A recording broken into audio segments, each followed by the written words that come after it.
This meeting of the Select Board is called to order on February 7th, 2024 at 6:15 p.m.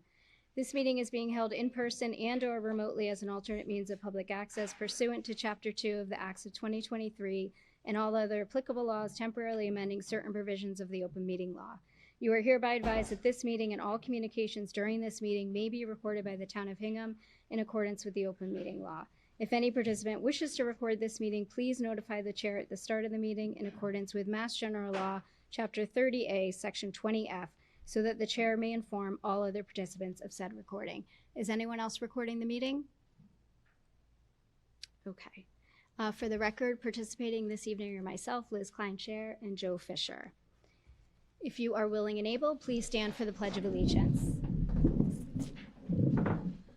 I pledge allegiance to the flag of the United States of America and to the republic for which it stands, one nation, under God, indivisible, with liberty and justice for all. Thank you. Next on the agenda is approval of minutes. I'm prepared to proceed. Okay, I am as well. I make a motion to approve the minutes dated January 16, 2024. Second, roll call vote. Joe? Aye. And I'm an aye as well. Next. I have a statement. Oh, sure. Minutes, if you don't mind. Sure. I just wanted to read a quick statement regarding minutes. I am providing notice that the Select Board has voted its last executive session minutes to approve and release its executive session minutes for the years 2020 through 2023, excluding those relating to strategy with respect to collective bargaining and/or to conduct collective bargaining sessions. This notice will be included in the minutes of this meeting. That's it. Okay, excellent. Thank you. Next on the agenda is to vote to approve the issuance and details of bonds and notes of the town to be issued in February 2024 and sign related closing documents. Michelle? Sure. So I think tonight we're joined by our treasurer collector, Lori Magner, our main financial advisor from Capital Markets Advisors, Janet Morley, and our bond counsel, Kara Adams. So the town recently issued $154 million in bonds and bond anticipation notes, primarily to finance the two large building projects that we're doing at the moment, the public safety facility and Foster Elementary School. So I think Lori's going to provide a little bit more background about the process, and then we were hoping Janet could add her perspective to everything that we just completed. Excellent, thank you. Hi, Lori. Hello, good evening. So I'm going to just give a little treasurer's report on the bond and ban issue that we are in the middle of. On Thursday, February 1st, 2024, a competitive sale was held for the issuance of a $57,473,649 bond and a $97,449,453 bond anticipation note. The one-year $97 million note received multiple competitive bids. The winning bid was 3% and was submitted by J.P. Morgan Securities for a net interest cost of $2,922,400. The notes mature on February 14th, 2025. The $57 million bond received 7 very competitive bids. The winning bid of 3.44% was submitted by Morgan Stanley and Company, the town's AAA bond rating, and from S&P and Moody's, as well as the large par amount of the issue, were contributing factors for the favorable bids received.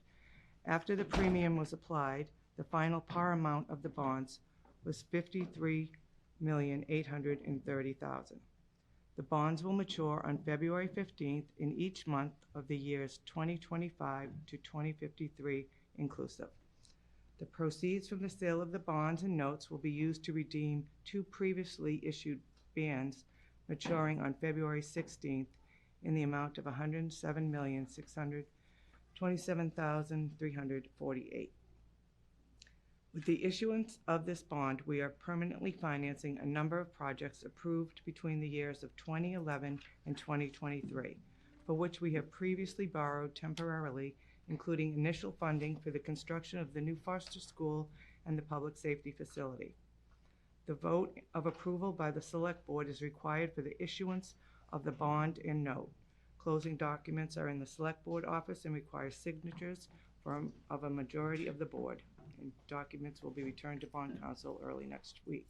The closing is scheduled for February 15th, 2024. Thank you. Excellent, thank you. Janet, do you want to give your perspective?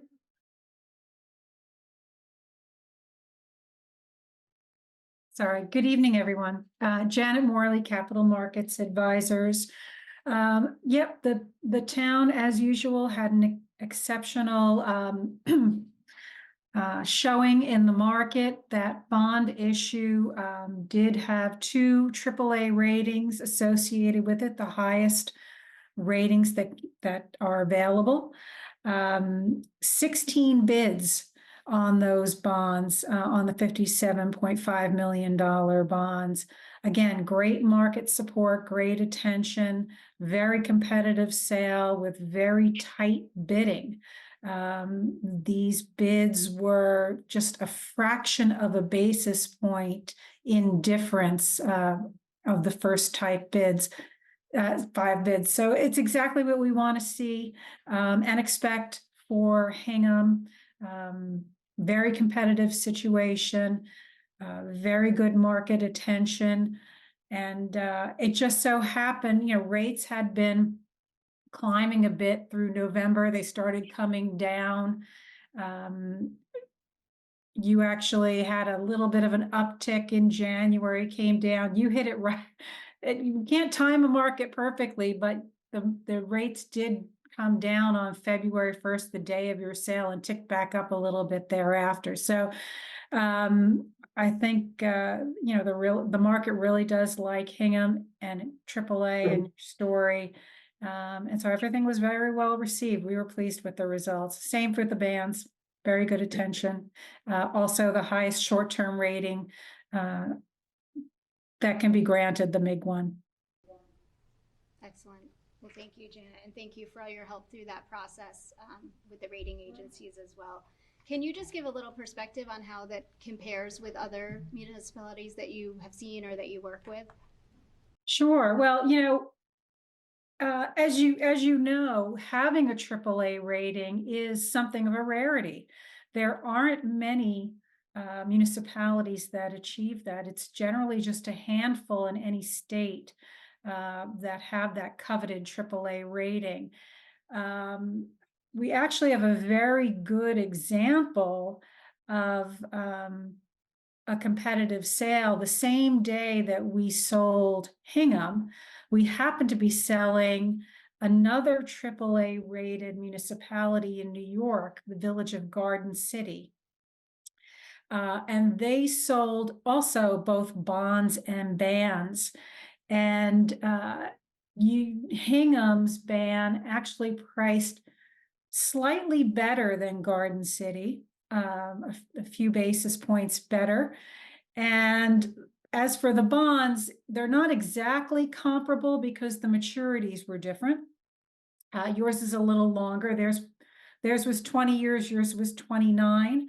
They came in about 30 basis points better, but shorter maturity by 9 years.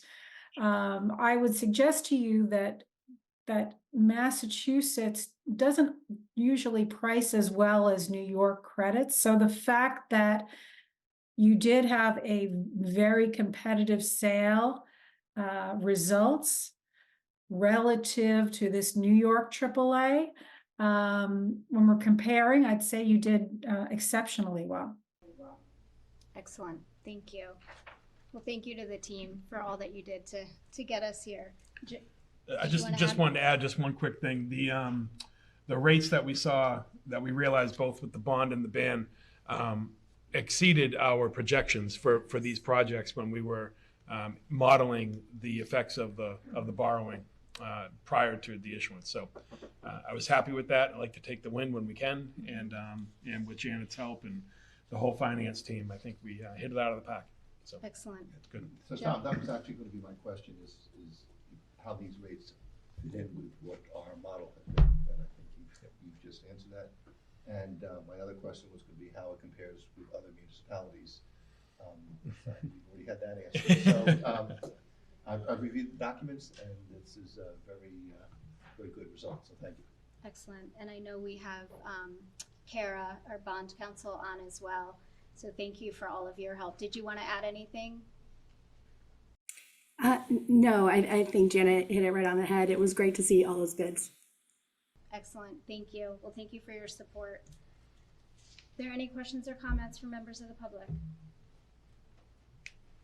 Okay. If not, I'm going to do a motion which is rather long. Yeah. So please bear with it. So I hereby move the select board makes the following votes and determinations.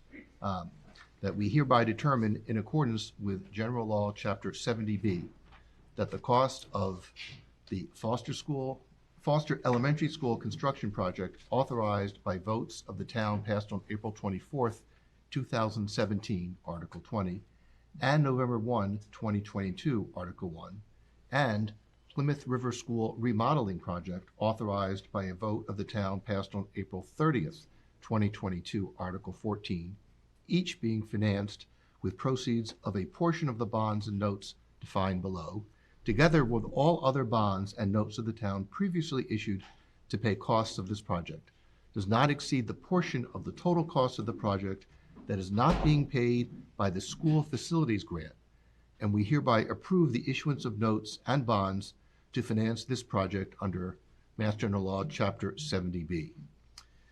We further find that the maximum useful life of the departmental equipment listed below to be financed with the proceeds of the $500,000 borrowing authorized by the vote of the town passed April 23rd, 2018, Article 13, for a fire engine aerial apparatus is hereby determined pursuant to General Law, Chapter 44, Section 7.1, to be 15 years.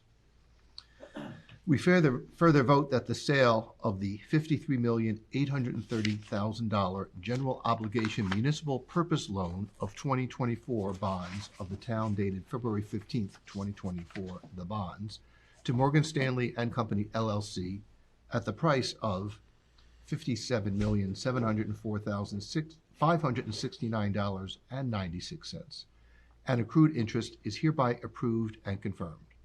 The bonds shall be payable on February 15th of the years and in the principal amounts and bear interest at the respective rates as attached. I further move to approve the sale of a $97,449,453 4% general obligation bond anticipation notes of the town dated February 15th, 2024, and payable February 14th, 2025, the note, to J.P. Morgan Securities, LLC, at par and accrued interest, if any, plus a premium of $964,749.59. I move further that in connection with the marketing and sale of the bonds, the preparation and distribution of a notice of sale and preliminary official statement dated January 23rd, 2024, a supplement relating to the bonds dated January 29th, 2024, and a final official statement dated February 1st, 2024, the official statement, each in such form as may be approved by the town treasurer, be and hereby are ratified, confirmed, approved, and adopted. I further move that in a connection with the marketing and sale of the notes, the preparation and distribution of a notice of sale and preliminary official statement dated January 23rd, 2024, a supplement relating to the notes dated January 29th, 2024, and a final official statement dated February 1st, 2024, each in such form as may be approved by the town treasurer, be and hereby are ratified, confirmed, approved, and adopted. We further find that the bonds shall be subject to redemption at the option of the town upon such terms and conditions as are set forth in the official statement. I further move that the town treasurer and the select board be and hereby are authorized to execute and deliver continuing and significant events disclosure undertakings in compliance with SEC Rule 15C2-12 in such forms as may be approved by bond counsel to the town, which undertakings shall be incorporated by reference in the bonds and notes as applicable for the benefit of the holders of the bonds and notes from time to time.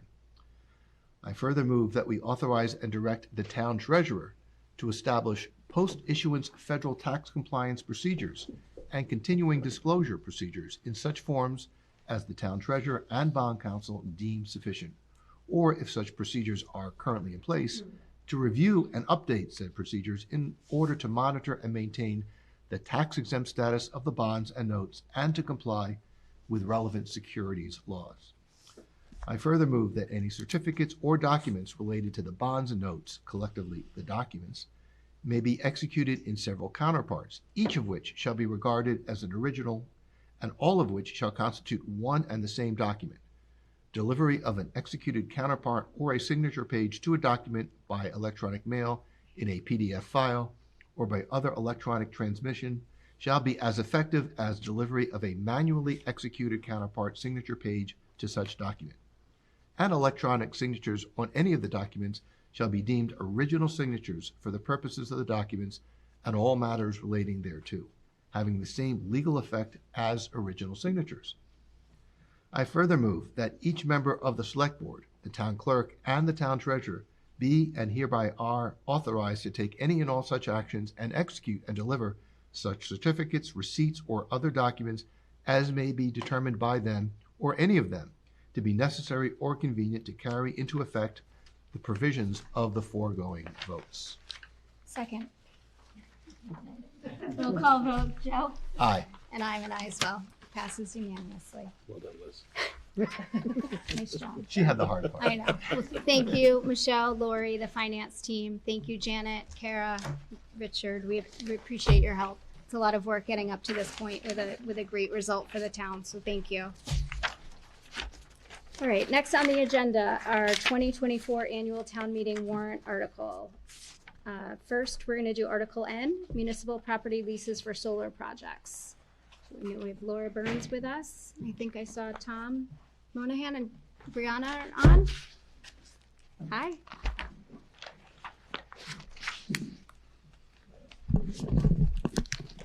Good evening, Laura Burns, 479 Main Street, and Chair of the Hingham Light Board. We also have with us this evening on the line Mike Reeve, who is a member of one of my colleagues on the board. My other colleague, Tyler Harold, regrets that he couldn't join us this evening. We have Tom Morahan, the General Manager of HMLP. Also, Brianna Bennett, the Communications and Sustainability Coordinator for HMLP. And in addition, Ben Lee, who is a member of the Light Plant's Distributed Energy Resources Task Force, about which more in a moment. And we're here to speak to you, asking for your support for our article, which we're going to explain, but I really appreciate having a few more minutes today to explain the history of this initiative so you know what is coming out of. So the Distributed Energy Resource Task Force is a task force of the Light Plant that reports to the general manager, and it consists of me representing the board, the general manager, the sustainability coordinator, the lead engineer, and Ben Lee and Will Cowan, who are volunteers. And having volunteers on a committee at the Light Plant is a new thing that I brought over from my town experience, and it's very exciting and it's working out great. So I'm glad we have the opportunity to have them on with us. So let's just tell you the history of this. So we're ready to go to the next page, wherever it is. Sometimes it happens with the PDF. Let me just reopen it. Yeah, I've never done this with a PDF before, so.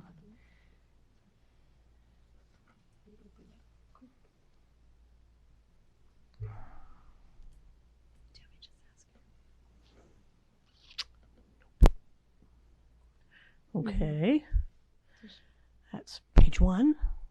Laura, before you start, do you have a quorum for the light board? So we do, but we're not calling a meeting. Michael Okay. is not going to speak tonight. Okay. All right, Just well, came welcome, to- Michael. Support.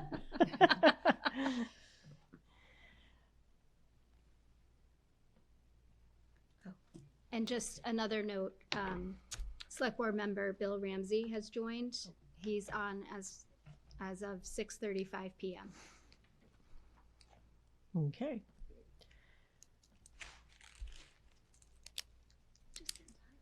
How, here we go. Hooray. Okay, let me tell you about the goals of our task force, the research that we've done to support it, the results of our research, and how that leads to our town meeting article. So on to the next page. Our goal was to figure out how we could support the town's carbon reduction plans. And the idea was to partner with the town to put solar arrays on municipal roofs. So we began this in 2019. This is a background for why we're doing this. The Light Board included in the Light Plant's mission statement a commitment to 100% carbon-free energy. Then 2 years later, town meeting voted to seek to achieve zero-sum emissions by 2040. And then the year later, the Light Plant adopted a power supply policy, which includes a commitment to build distributed energy and storage resources in Hingham, ideally solar arrays with associated batteries. And so that was the moment at which we, excuse me, decided to form a task force to figure out how to do that. And then in 2023, the Climate Action Plan includes the goal of increasing carbon-free energy with decentralized distributed energy resources and carbon-free procurement. So that's the policy background for what the group is doing. You might not be familiar with this buzzword, distributed energy resources, so we'll just go over it. It means non-centralized energy sources which don't originate in a large generation facility. Most of the electricity we have comes from some faraway power plant. But when you locate it in town and distribute it throughout the town, it's called a distributed energy resource. And it could be a solar array, it could be batteries, it could be a tiny windmill. If somebody has a lot of waterfall in their backyard, I suppose it could be hydro. Realistically speaking, in Hingham, it's going to be solar arrays and batteries. Those are the distributed energy resources that we're looking at right now. So why is this important? First of all, we said to meet the carbon reduction goals, and we are working with great attention to making sure that the power that we buy is carbon-free from outside the town. But we're of the opinion that in order to meet the goals, we really need to do all of the above, which is both try to green our power supply and also to develop in-town power supply that will make up part of that carbon-free power supply. And then another reason is that we are heading towards trying to develop a program of pairing solar arrays with batteries, which can really be very advantageous for ratepayers and for the Light Plant to capture solar energy during the day and to discharge it in the evening at peak times can save the Light Plant a lot of money and can save the ratepayers a lot of money, but we're not there yet. We're heading in that direction. Another reason for looking at batteries is that it provides a potential for emergency power to crucial town services during outrages. It's an outrage. during outages, which that refers to the very, very large batteries like the kind that the Light Plant has now, not the residential batteries, but that's another piece of it. So that's what distributed energy resources are. So here's the research that we did around this. What was our process? In the summer of 2021, we had an informal study, which I did with Will Cowan, a volunteer, to try to figure out how to get started. And in the fall, the general manager formed the working group, which was originally the Municipal Solar Working Group. Now it's Distributed Energy Resources Group. We're reviewing our name because we realized nobody knows what distributed energy resources are. So if you have a good suggestion, let us know. Now that you know what the group does. And it's made up of staff, a board member, and volunteers, as I mentioned before. And in 22... Center for Active Living, that's another... Thank you, Center for Active Electricity. I don't know, something like that. The winter of 22-23, we had exploratory discussions with a lot of other municipal Light Plant towns that have arrays on their buildings, and with solar developers who have done that kind of thing, and financing groups who finance that kind of thing. We just sort of tried to get the feel for how it all goes together. And the other kind of research we did was we looked at the roofs in the town. And Brianna Bennett, our sustainability coordinator, developed this amazing tool where we take the data that we have on each roof in town, and what you're looking at is just a piece of it is part of the page on the high school in our tool that tells how large the array could be based on the nature of the roof and the way it's pointing and the shading and so on, and then it projects out how much you could put there, what the cost would be, what the payback time would be, and all the financial things that you would need to know if the town or the light plant wanted to put an array there. So looks at how big the system can be. Have I covered everything? Yes, also includes O&M costs and the discounted payback, assuming that you've financed it. So this tool is being extremely helpful to us, and we have data in there for every roof that we've been looking for in town. Other municipal light plant commissioners have asked, could they please have this tool, please? Because they would really like to use it, so we're sharing it. So that's the other kind of research that we did. So, of course, the results of our research is no surprise. Who's going to pay for it is the issue about how you go forward with this. And the principle is that whoever owns it gets the benefit, because that's the way the world works. And there are three ways to go about it. There is third-party ownership, where you invite a third-party developer to come in and put something on your roof. There's town ownership, where the town would own it directly, and there's light plant ownership, where the light plant would own it directly. So now we're just going to quickly look at the benefits and the pros and cons of each of those. For light plant ownership, so if the light plant owned an array on a building in the town, it would be what we call front of the meter, which means that the array would go directly into the grid and to the light plant, who would use that electricity. And that would bring the benefit of owning that array to the ratepayers, who would be the ones who paid for it if it was light plant ownership. So that's what front of the meter means. It doesn't interact at all with the electricity situation in the building. And then after the payback period, ratepayers would benefit from savings, and ratepayers and the town benefit from an increase in carbon-free energy. So that's what light plant ownership looks like. Town ownership is what we would like to be behind the meter, which means if you put it on a town building, the town owned it, the town would use the electricity that comes from the array to cut back on the electricity that you buy, and then sell the excess electricity, if there is any, to the light plant. And that's a behind the meter setup. Although there are some buildings in town that, for technical reasons, might work better as front of the meter, and it's possible to imagine a front of the meter setup where we have some kind of different arrangement with the town if the town owns it. It's not, behind the meter or front of the meter isn't determinative of ownership questions.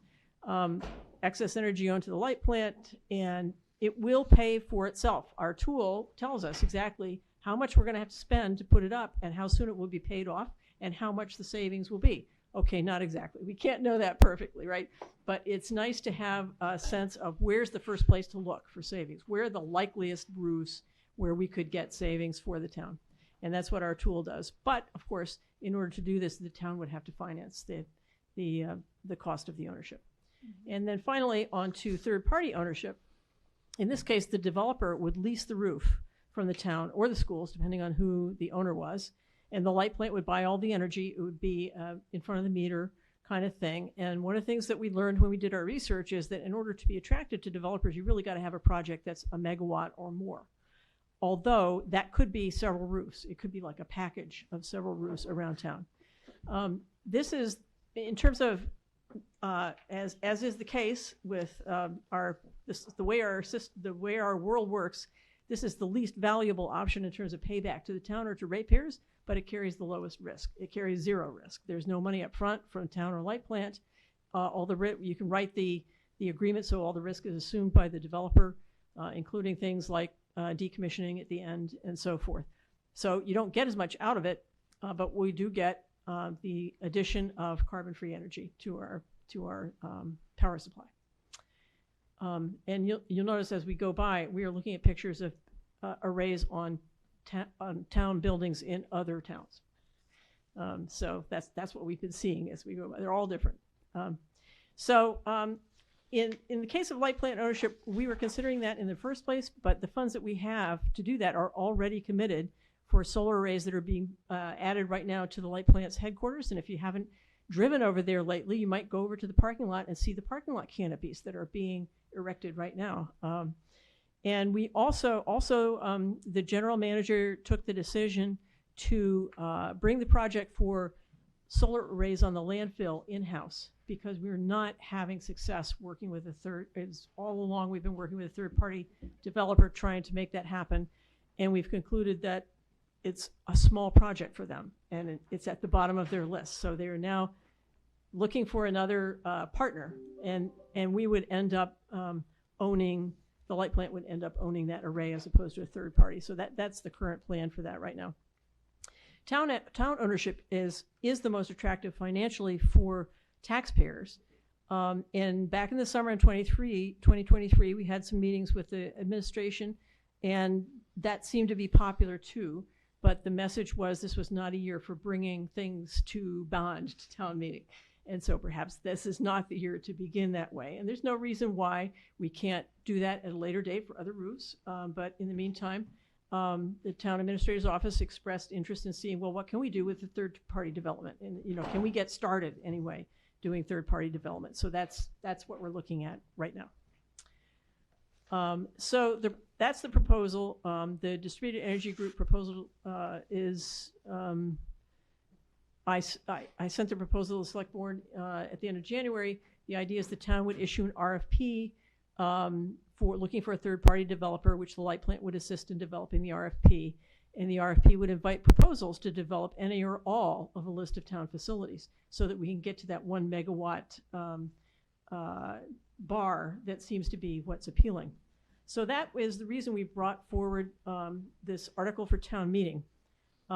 Third parties would need a license or a lease to put arrays on municipal roofs. And the select board can execute a license, but a license does not bind the town for a period of time. It's for right now, and the town can change its mind at any moment. And understandably, some developers are reluctant to put a solar array on a roof under the means of a license, although I have heard that there are some who will do it. But obviously, leases are more attractive from a business standpoint.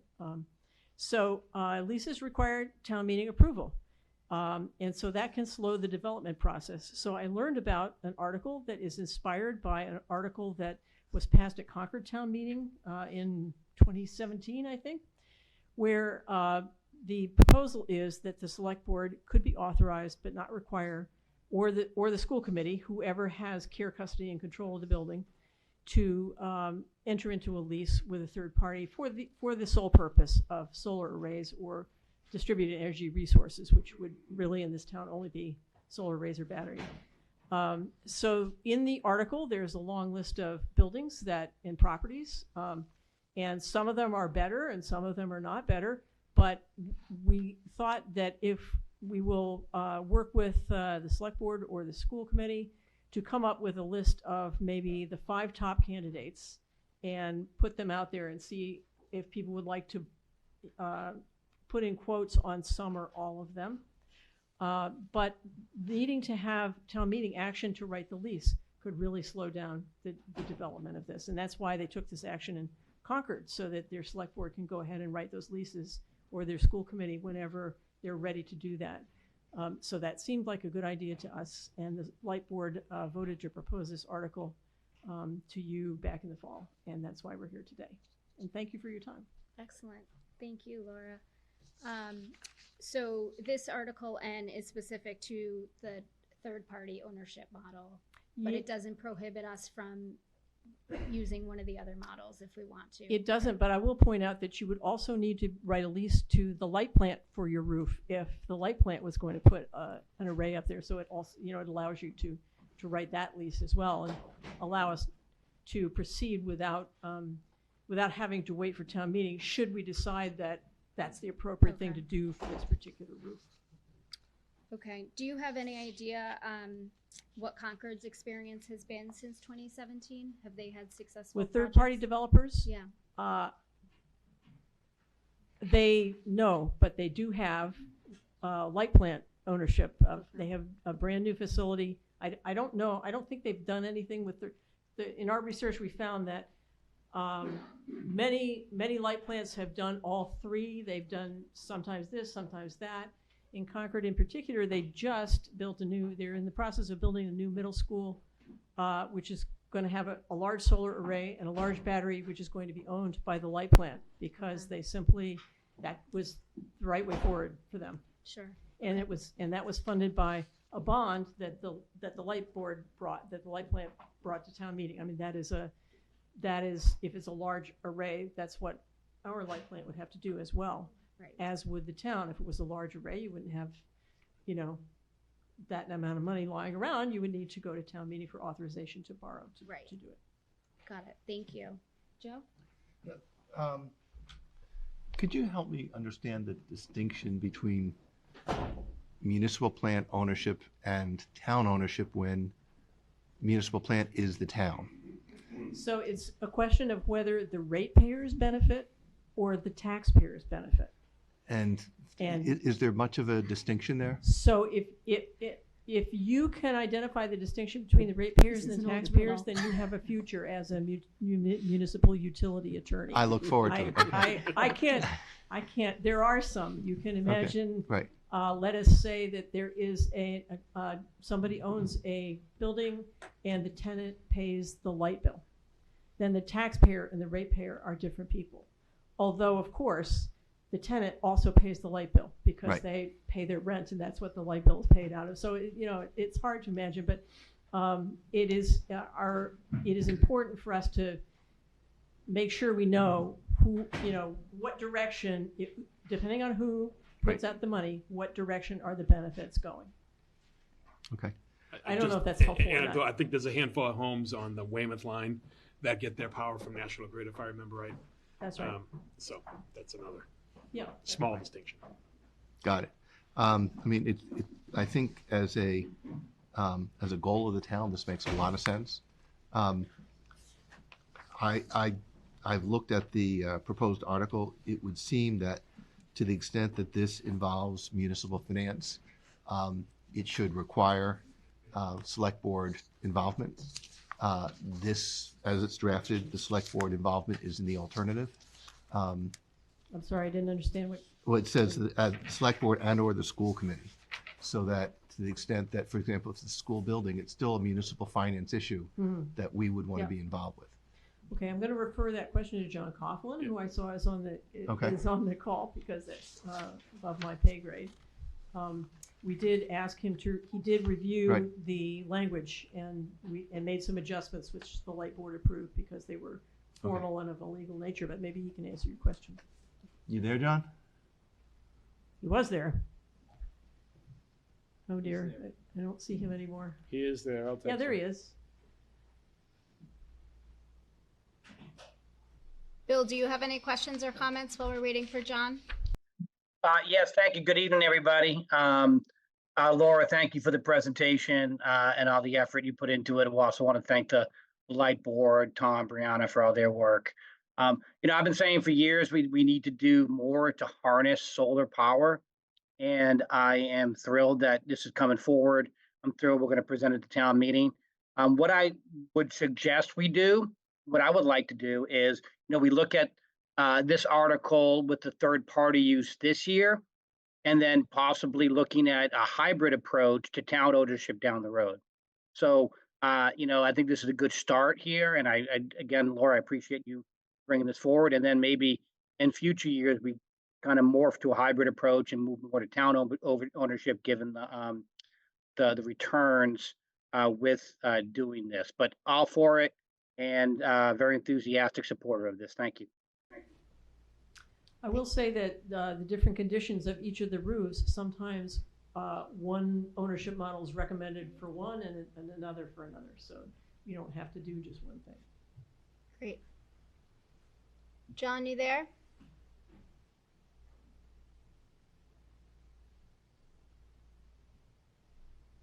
Might be having connection Should we issues. He move on? dropped off and came back. Oh, he's down in the lower right-hand corner Technical here. difficulties. I do- He's I do. calling in right now. Oh, okay. Okay.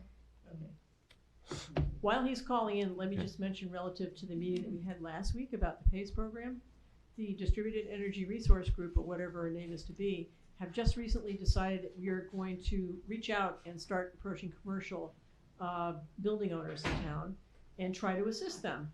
Well, that's to, great. Third-party ownership, or owning their own and providing them with just information and resources. And of course, the PACE program, we expect to be very appealing to them. So Right. we're branching out from municipal and moving to municipal and commercial development assistance. Excellent. Thank you for all those efforts. Anything else you wanted to say? Do you, No, I mean, I really, do you feel comfortable moving forward, here or we he can is. go to the next I'd one? like to Oh, get an here's answer. John. I don't know.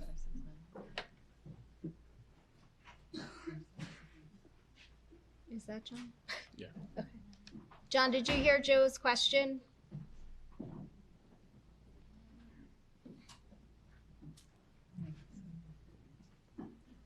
Here we go.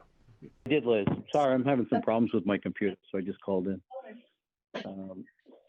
Yeah, so can you hear me? Yes. Yeah, Joe, so the way the warrant article is drafted, there's a couple of ways we're going to have to get there, and it references 40 Section 3 and 40 15A. So some of these buildings are under the care, custody, and control of the school committee, which is going to require a school committee vote to authorize this on their facilities under 40 15A.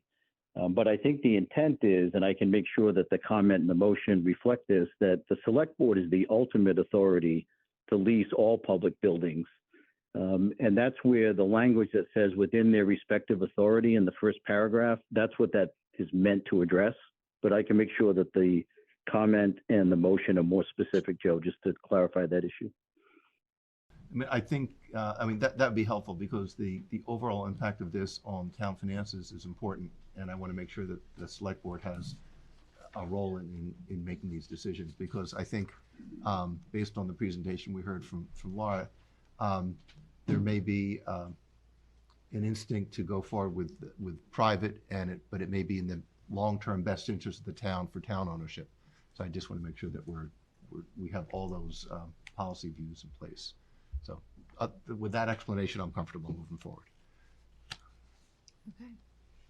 Any questions or comments from members of the public? Okay, I'm ready for a motion. So I move to recommend favorable action on Article N. Second, roll call vote. Joe? Aye. Bill? Aye. And I'm an aye as well. Thank you. Next, we have. Thank you very much. Laura, Thank you, thank you. Laura. Thank you. Thanks to the whole team. Thank you so much for all You're the work becoming a on regular this. here. I know. We'll see you next week. Next is Article Y, cell tower lease at DPW property. Art? Yes, thank you. I'm just going to bring up a presentation, with the goal of providing background and answer questions, and with the hope, not sure why this isn't quite working. There we go. With the goal of supporting any consideration you may have to consider favorable action on this warrant article.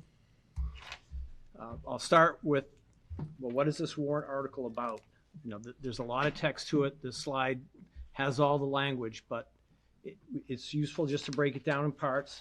As with the previous discussion, this article would authorize but not require the town to do something.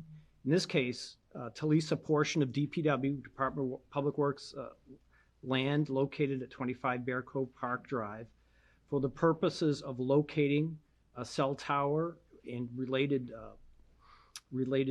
hardware and installations, subject to all applicable zoning and permitting requirements under terms and conditions that the select board would deem in the best interest of the town. And in doing so, dedicating all rent from said cell tower installation or lease to the town's capital stabilization fund. So there are a number of different pieces, but hopefully highlighted in green, I've captured the major items. Just a little bit of background, and I want to stress that where we are today is really the product of a lot of work that has been done over the past 6 or 7 months. You may recall at least 2 presentations to the select board on cell issues. There's been a lot of direct engagement with cell carriers as well as infrastructure providers, and I've certainly had the privilege of working closely with residents in the community who have organized, really put some energy forward and provided some direction to help move this forward. Just a little bit of background. This is probably not news to anybody here in Hingham, but it's difficult to cite cell infrastructure in town. We've got a bit of a history, and that's alongside the fact that cell service in many parts of town is poor. I've got an image here taken from the work of a resident group here, cell service for Hingham, where a lot of individual initiative was invested to actually map out where cell service is strong and where it's not. And what this map shows is that when you look at just in very basic terms, where all the X's are is where different parts of Hingham where there's no service, looking at one or more carriers, Verizon, AT&T, or T-Mobile. You can see there are a lot of red X's in the vicinity of Bear Cove Park. You can see there are a lot of red X's in the vicinity of the square, and certainly other parts of town looking further south. There are a lot of different dots here, but many of these dots reflect low service or very limited service. So we clearly have a problem. Many of us have discussed it. It's been measured by members in the community, and there are reasons for it. I mean, these include geography. There are line of sight limitations just based on the town's layout, high ground versus low ground closer to the harbor. There's certainly over the span of years been rising demand, especially for mobile data, and that rising demand increasingly taxes the infrastructure that we have. And that rising data also corresponds to the shorter range of infrastructure necessary to support data at higher speeds. And a reality that I think Hingham and other South Shore communities reflect is that we offer relatively low density market. It's much more efficient for carriers and infrastructure providers to invest in cities where they can serve a lot of people and generate significant revenue for the effort that they invest. So, what challenge do we have? Businesses slowed. Certainly residents are concerned. And we certainly have a perception that 911 service isn't reliable. And what I want to do is just address that briefly, building on some work that the town, I mean our police, fire, and our Shrek invested in over the course of the summer, conducting their own site surveys at 7 different sites, and confirmed that there is signal that's available, and they also wanted to show that, or they were able to confirm that a 911 call will reach the closest cell tower regardless of a provider. So you may have a Verizon phone that may be in an area that may not be well served, but if you place a 911 call in an area that has AT&T infrastructure, that's where it's going to go. And it partially in response to the survey work and validating that there's connectivity over the course of the summer, the SREC did some outreach in the community to point out that the connectivity is there, but also there's always an option to text 911 if you feel you're not getting a voice option. Or do you mind skipping to slide 6, just so we can talk about the approach specific to... Absolutely. Thank you. So with all of that in mind, what are we proposing here? What we're proposing to do is make a piece of town-owned land, 25 Bear Cove Park Drive, available for the potential siting of cell infrastructure, such as a tower. The idea would be to issue an RFP that would result in a lease, and that would ultimately help, through a competitive process, get the best value for the town. And we believe this is a good location, in part because of what I did show in the map earlier. It's an area that reflects poor service, and we believe it can a siting at the DPW site can also support service gaps extending towards the square. So it's a desirable location, and what we're looking for ultimately is not just an installation that would support one carrier. We'd be looking for, through an RFP, an installation that would support multiple carriers, all 3, and also providing space that can support the town's own communication needs. So here are some of the benefits. Through a competitive RFP, we can get the best value. We're really looking for two elements, and I think the biggest element or benefit for the community is improved multi-carrier service.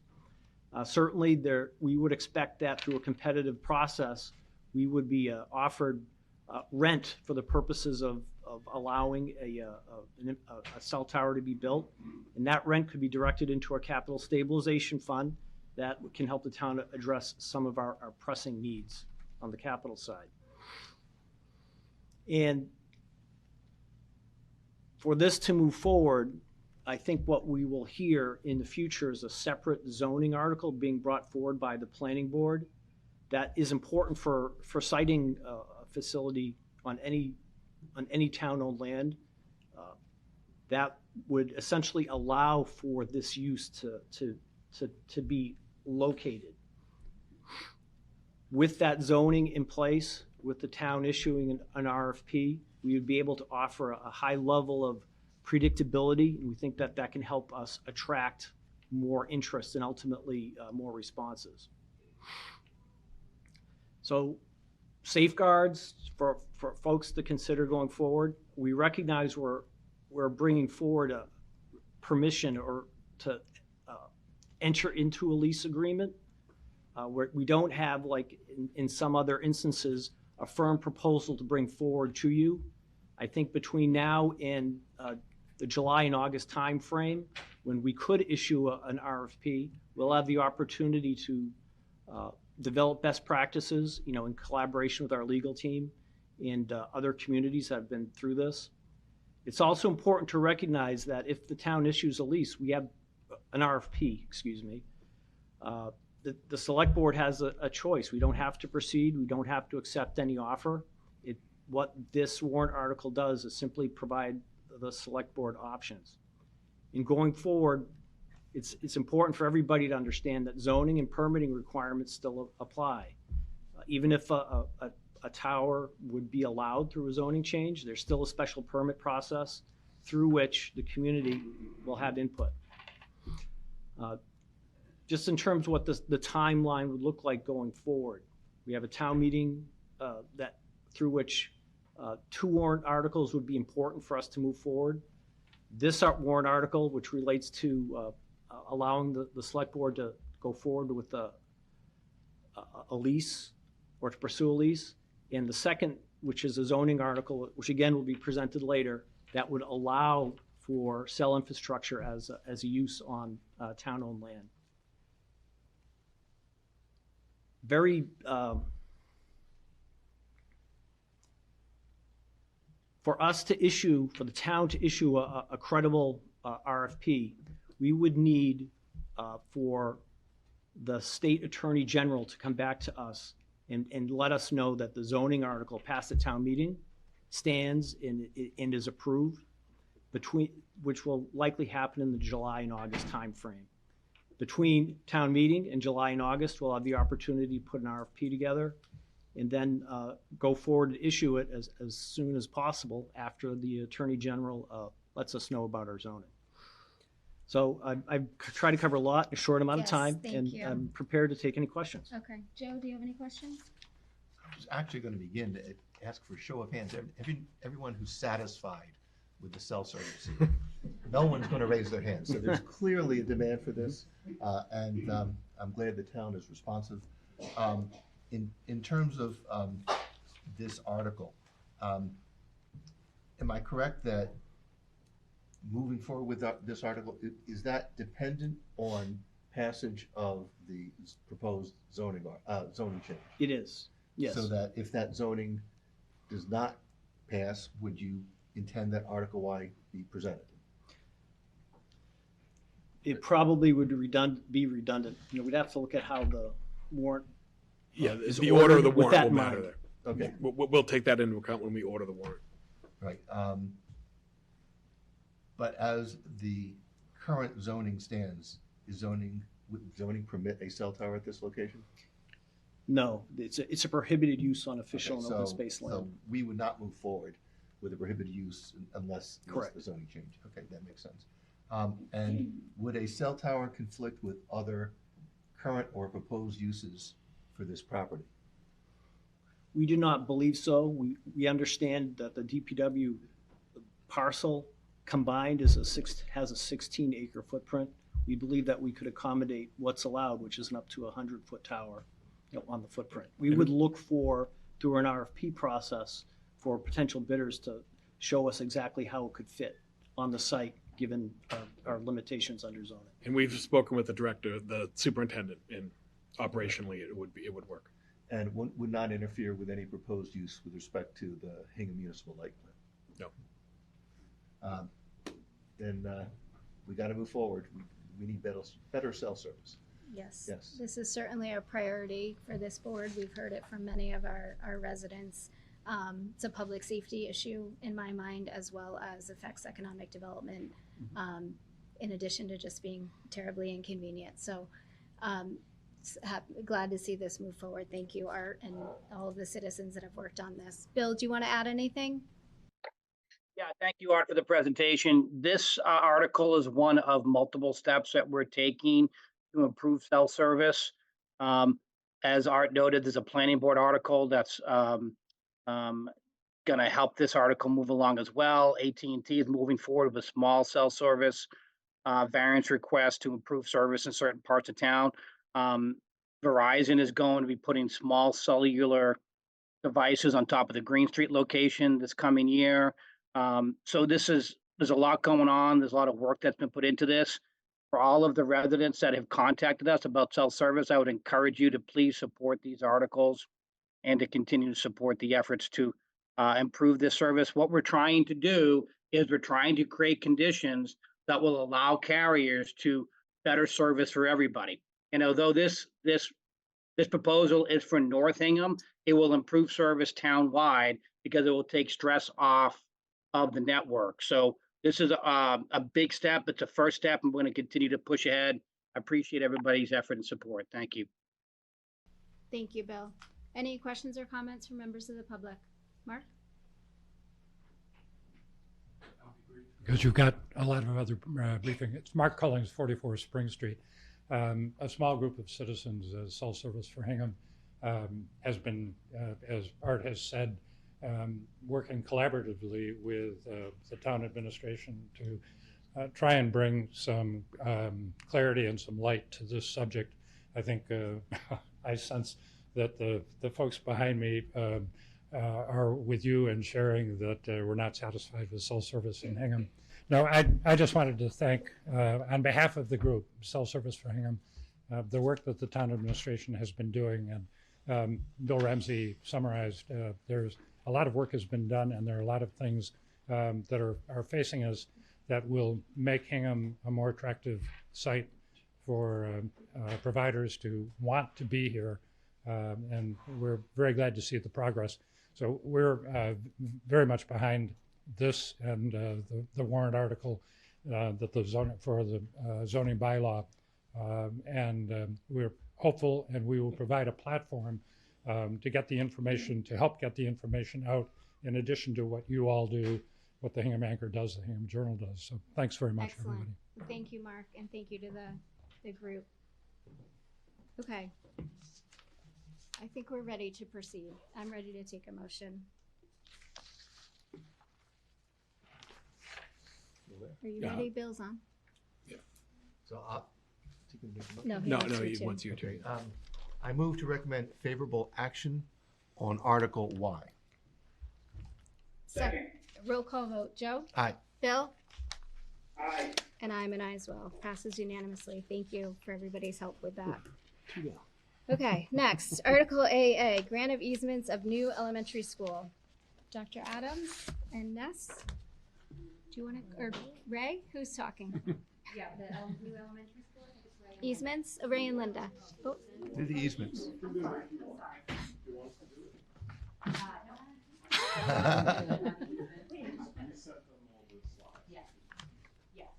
So I believe these, my understanding of easements, I've learned a little bit. My colleagues here will correct me if I'm mistaken. There are some easements that are needed for utility. So this allows those easements to be put into place You have some pictures of where those easements will go. This is just to allow those utility poles to go up so that the new school can have access. I believe these are Verizon and Verizon. Excellent. They're really important that there be electricity. Agreed. That'd be nice, yes. Joe, do you have any questions? No, we absolutely need to move forward. Yes. Bill, do you have any questions or comments? No questions, thank you. Okay, any questions or comments from members of the public? Okay, I'm ready to take a motion. I'll move to recommend favorable action on Article AA. Second. Roll call vote. Joe? Aye. Bill? Aye. And I'm an aye as well. Thank you, Dr. Adams. Next is Article BB, naming of new elementary school. So the school committee did 2 surveys and collected information from the community about the naming of the elementary school. In one survey, we asked for input from the community on names. We then narrowed that down to 5, including one suggested by the students, Harborview. We collected a second survey that showed that Foster, keeping the name of Foster Elementary School was important to the community, to the students, alumni, staff. It seemed to be the overwhelming choice. So the school committee voted to bring forward that warrant to keep the name for the new elementary school as Foster Elementary School. It does remove the William piece. They felt that was not, that was a second choice, but they really felt that Foster kind of encompasses the past history and the spirit of the school. Excellent, thank you. And thank you for doing the survey. I was glad to see so much Yeah, participation. A huge number of responses to both surveys. Excellent. We wish all surveys would have such responses. Yes. Joe, any questions? No, it's, now everyone will know. I mean, they changed the exit numbers on the highways. This is going to stay the same, and I think it really reflects the spirit of the town. And it's also, I'm really glad we went through the process in terms of the naming and how it's going to work. So thank you for doing the legwork so that we can proceed with town meeting. Excellent. Bill? I appreciate all the work the school committee put into this, and it's great to see so many community responses. I know my daughter, who's a 4th grader at Foster, was open for Skittles University, but I think Foster is a better choice. So fully support it. Excellent. Any questions or comments from members of the public? Okay, I'm ready to take a motion. So I move to recommend that the new elementary school be named Foster Elementary School pursuant to Town of Hingham General Bylaw, Article 40, Section 3.2. Second. Roll call vote. Joe? Aye. Bill? Aye. And I'm an aye as well. That will go to town meeting, Foster Elementary School. Thank you. Thank you. Okay, next on the agenda, the new elementary school project update. We have Ray Estes, Linda Hill, Chris Carroll. Yeah, come on up.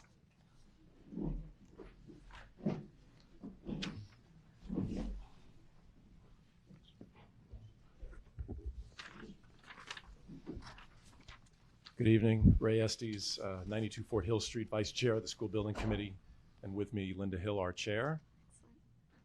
Chris Carroll, our representative of our OPM, also a resident, 18 Bremer Circle. Excellent. Thank you for being here. So we have a deck that we sent. Thanks for this opportunity to give this update. I think I said this last time I was here a few months ago. If you haven't driven by, you should drive by. It's really remarkable how quickly things happen, because we were really serious. So it's exciting to see. Obviously, It's now safe to drive by, Ray. It really is. It really is, for a number of reasons. Thank you to our water company as well for those efforts. But we do have some photos and some updates in terms of just a refresher on numbers and where we're going, and a look at the construction progress so far. So, if you just go back to the last slide real quickly. So you can see, it's not working. Used to work. where it says new elementary school, that's where Foster Elementary School will go. And the board has already been placed, so that can be mounted. So you'll see later on the progress on the construction that will allow the placement of that sign. So for the next slide, please. So just a reminder on the numbers, total project budget that was approved at the special town meeting last November, I guess it was, a year ago, November. 113,335,749. We are still on budget at this point. It shows the amount that's been billed to date against the project by the two different contractors and consultants. The MSBA reimbursement figure to date that's come in actually and been received by the town. And you can see at the bottom, it shows the overall estimated and anticipated MSBA reimbursement at the end of the project. Just a number of line items that show the breakdown of different categories. You recall the $1.1 million feasibility number that was done in two different town meetings for 750 and then increased. And then a breakdown of some cost categories for administration, architecture and engineering, the construction budget being the largest one, obviously, an allowance for certain change orders, miscellaneous project costs, furnishings and equipment, and remaining contingency. And we've actually just gone through a process with what we call FF&E, fixtures, furnitures, and equipment, and selected a lot of those items that will come out of that furnishing and equipment budget.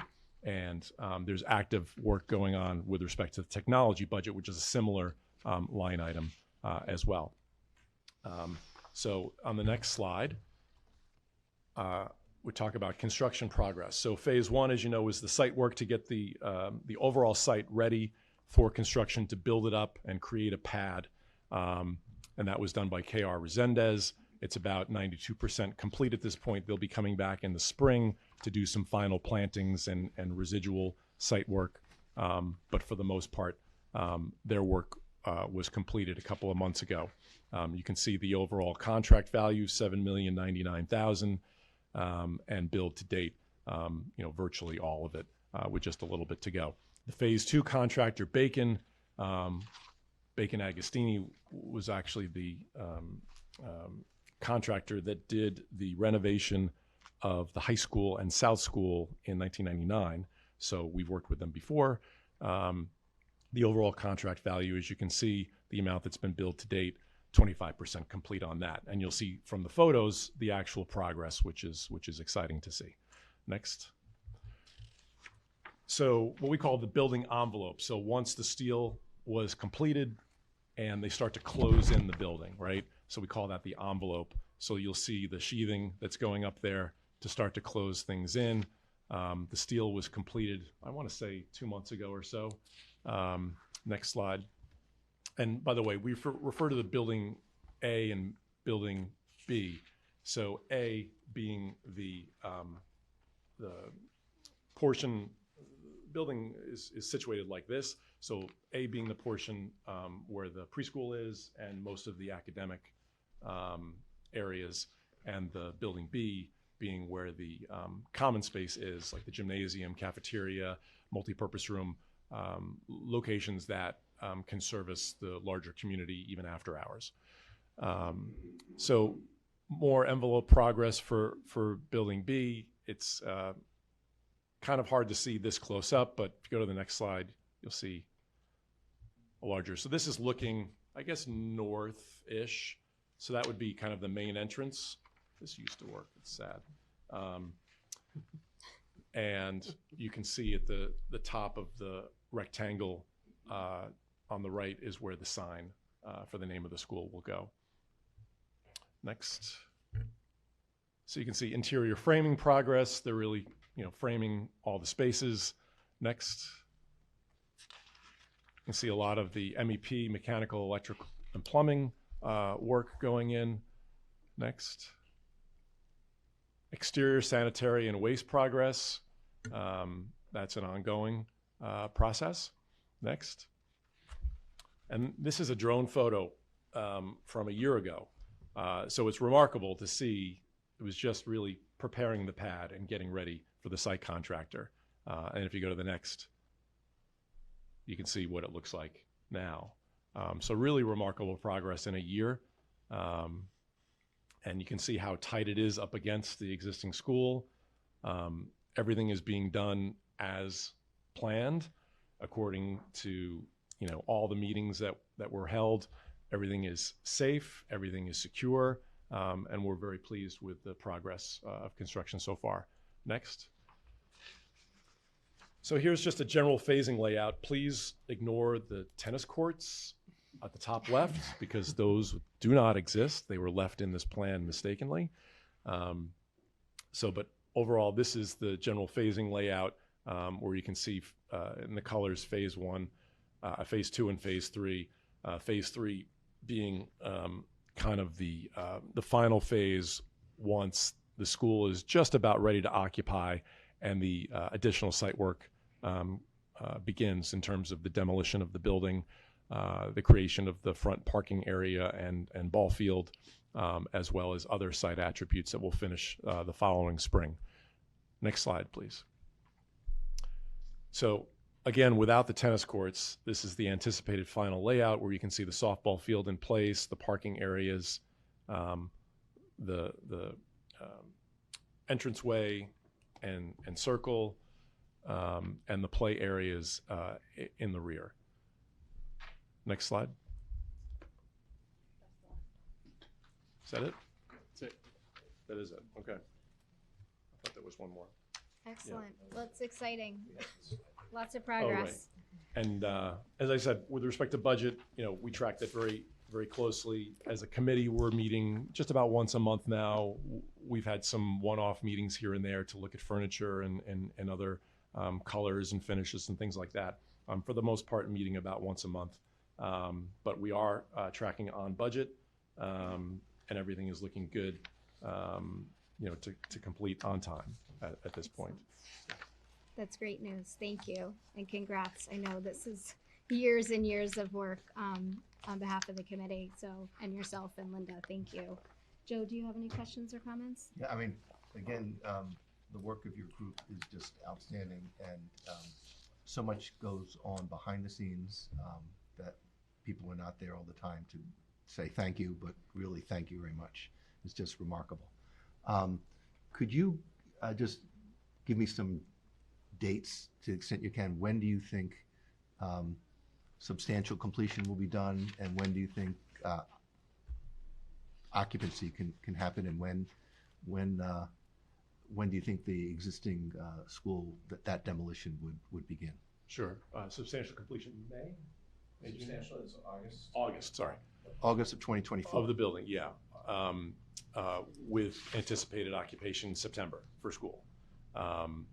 And the demolition would happen kind of right around there, right around the same time. So it could actually be starting as school is starting. We were hoping to have it done earlier than that. I think it's still possible, but those are the target dates at this point. And then the site work being completed the following spring. So everything should be done, by late spring of 25. Got it. Great. Thank you. And no other questions. Excellent. Bill? Yeah, thank you to Ray, Linda, the whole team for all the work you're doing. To hear the words on time and under budget is literally music to my ears. So awesome job. Thank you. Yes, it's excellent. Yeah, with respect to the budget, I would point out, and because Laura was here earlier talking about solar, we've begun to have discussions about that as well. In fact, talked to Laura last week about this, and it's something that we're exploring to the extent that there is money available in the construction budget. So that obviously would be a town-owned scenario where the solar panels would be purchased with available funds in the construction budget. And then we would likely contract with a solar contractor rather than the general contractor to install those kind of in an aftermarket situation. And the question is it going to be in front of the meter or behind it? So will it just generate power that gets transmitted to HMLP in front of the meter? They'll use it, sell it, whatever, and then give the school department a break on its electric bill, or will it be behind the meter and actually integrated into the use of electricity for the building? So we've just gotten a proposal from an engineer to kind of investigate that approach and see what makes the most sense, and then what it would cost, obviously, for solar panels. So we should know in the next few months whether that's something that we'll be able to pursue in terms of budget allowance. But the solar panels are outside of MSBA funding. That's correct. Okay. Yes, thank you for continuing to pursue that. So how much, the construction change orders, the 1.4 million, is that what's been spent to date, or that's the budgeted that's a line item allowance? Okay. Right? So have there been change orders? The change orders, that was to incorporate the geothermal. Oh, that's the total, that's, okay, I'm sorry, yes. So, yeah, we made a decision, it's probably 6 months ago or so now, when we originally talked about geothermal HVAC, but decided to design the project with air source heat pumps like the public safety building is. But we bid an alternate of the geothermal. And when the numbers came in, we felt it was prudent to use available contingency. So in terms of change orders, that dipped it to available contingency. But yes, that's the number mostly that represents the geothermal. Okay, so the 1.4 is spent. The remaining contingency budget is the 3.5. Yes. Okay, great, thank you. Any questions or comments from members of the public? All right, well, excellent. Thank you for coming tonight and sharing this great news. Thank you. Great work, thank you. Okay, you ready? Okay, so next on the agenda is joint session with the school committee and advisory committee for the FY25 school department budget presentation. We're going to take a 5-minute recess while members of the school committee and AdCom come up to the table. Welcome. Thank you, everybody, for being here. Do you want to call the school committee to order? Yes, I will call to order the school committee meeting February 7th, and I will adopt the same language that the chair mentioned at the start of the meeting. Okay, and Nancy, AdCom? Likewise, I'd like to call the advisory committee meeting to order and adopt the language read by Liz earlier. Excellent, thank you. And we are here to hear the FY25 school department budget presentation. We have Dr. Adams, Aisha Opong, and Nescarenti.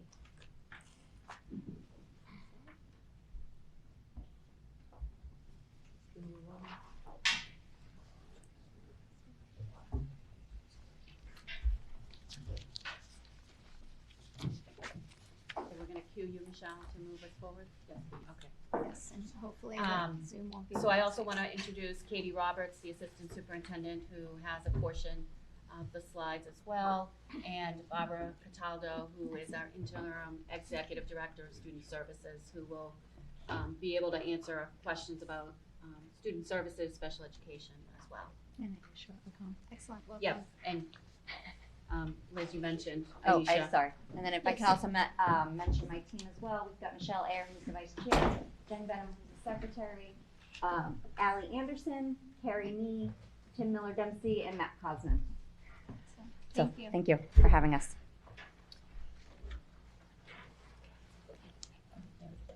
So tonight we'll share a little bit about the budget process of the school department and the school committee. We'll share the budget priorities that we've shared with the community and current budget drivers that are impacting the budget of the school department, some financial and enrollment data, some big picture kind of data to see the impact of that on the school budget, impact of collective bargaining agreements on the budget, a reminder about the impact of the memorandum of agreement on the school's budget, and some additional budget considerations. And we'll try to stop in between, or do you want us to go all the way through and then ask questions of the boards? We'll ask questions as you go. Got it. Kind of the logical breakpoints. Sure. So our budget process, we started way in September, meeting with department heads. As part of that process, we were looking at evaluating prior year's budgets, evaluating our staff, and looking at the year ahead. Department leaders and principals gave feedback on a vision for the budget. We also tried to base our budget on the strategic plan. You'll see that in a couple of places. A reminder that we're in the second year of the strategic plan, and the strategic plan is sort of an improvement, planning, a roadmap for how the schools would progress for the 3 years. And we're in the second year of that plan. So we tried to keep that also in the center. And we also looked at evaluating our needs, meeting our legal obligations, both for collective bargaining agreements, special education, looked at areas that could be cut or reallocated to meet those needs, and then sharing it with the broader leadership team. Some of the priorities of the leadership team were student services, and you'll see that reflected in the budget presentation tonight. Continuing to provide the systems and the structures that are needed for our student services in order to meet the continued post-pandemic needs of our students around social emotional. You'll hear us say that there are increased behavioral health needs of students as well as academic needs. You heard us last year talk about implementing multi-tiered systems of supports. Those are supports we put into place to ensure students have what they need by providing staffing, scheduling, professional development, high-quality instruction and supports that allow students to get what they need in order to be successful in school. Third budget priority was around investing in staff and professional development in order to keep abreast of best practices, meet the needs of all students, supporting staff in meeting and implementing curriculum, and implementing wellness supports for our students. As you heard last year, we want to invest in our facilities and make sure that our facilities are well maintained and welcoming, as well as keeping a cycle of restocking our technology so that it's up to date and not failing as well. Using the facilities and technology in order to support our students' academic and social emotional needs as well. Just a snapshot of the strategic plan. Again, we were trying to keep that at the center and try to focus on areas that we haven't necessarily addressed in the first year, trying to move those forward in planning for the third year of the strategic plan. Some budget drivers that are driving the budget, and you'll hear that reflected throughout the presentation. Again, focusing on our strategic plan. We also need to meet our contractual obligations. Several of our union contracts have expired in August of 2023. We have contractual obligations that are driving increases in the budget. One area is tuition reimbursements. Another area is looking at our increased substitute costs.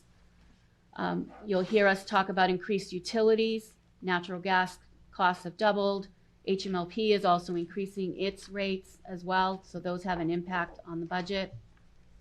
To respond to those needs, we are looking for increased fees. We'll be increasing athletics again, rentals. We'll be instituting an activities fees at the high school that will allow us to provide stipends for additional clubs that is part of our current negotiations with the teachers. And Kids in Action as well will raise its fees as well. One of the drivers you'll hear as well is increased student needs. Our estimated costs for special education, including out-of-district tuitions and contractual services, are increasing. Again, the division that sets the rate for out-of-district tuitions set the rate at 4.69. It's not as high as last year, but it's still high. In addition, some out-of-district schools will raise their rates even higher. They'll go through a process and set a higher rate and petition the state for an even higher rate. But that's the rate that the state has set for out-of-district tuitions. For context, last year it was 14%, but it's been as low as 0.75 in previous years. You'll see reflected in the budget, there's an increase for student needs. We're seeing increased special education numbers. The budget looks for increases in speech and language services. We're seeing increased numbers of students being referred and receiving those services.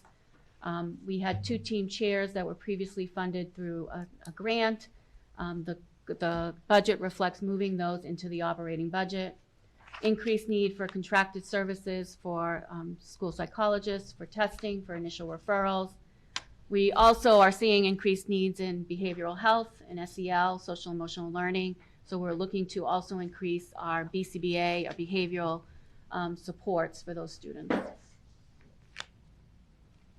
So it's kind of like a natural stopping point, but any questions so far?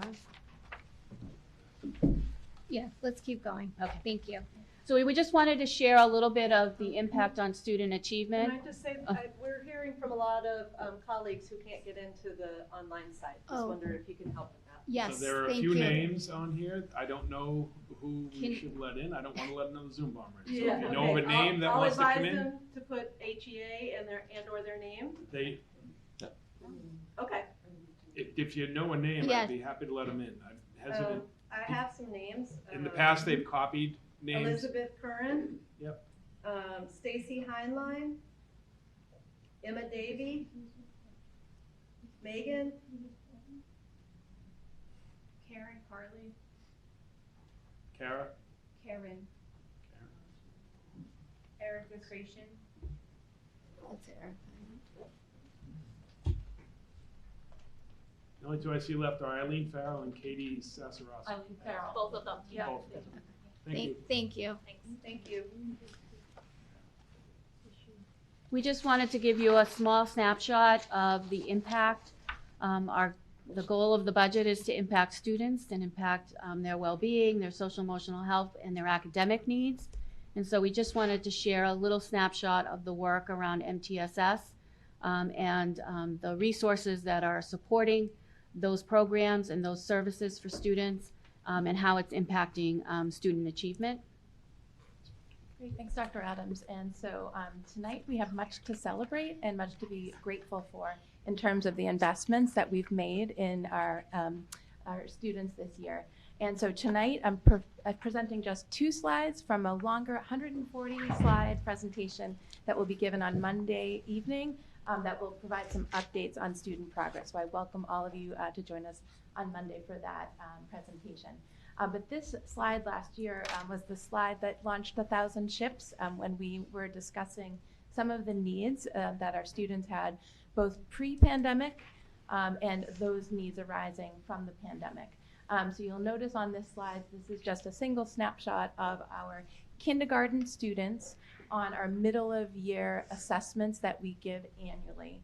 And you can see some longitudinal trends starting in 2020 with some known needs of students who are scoring well below or below benchmark.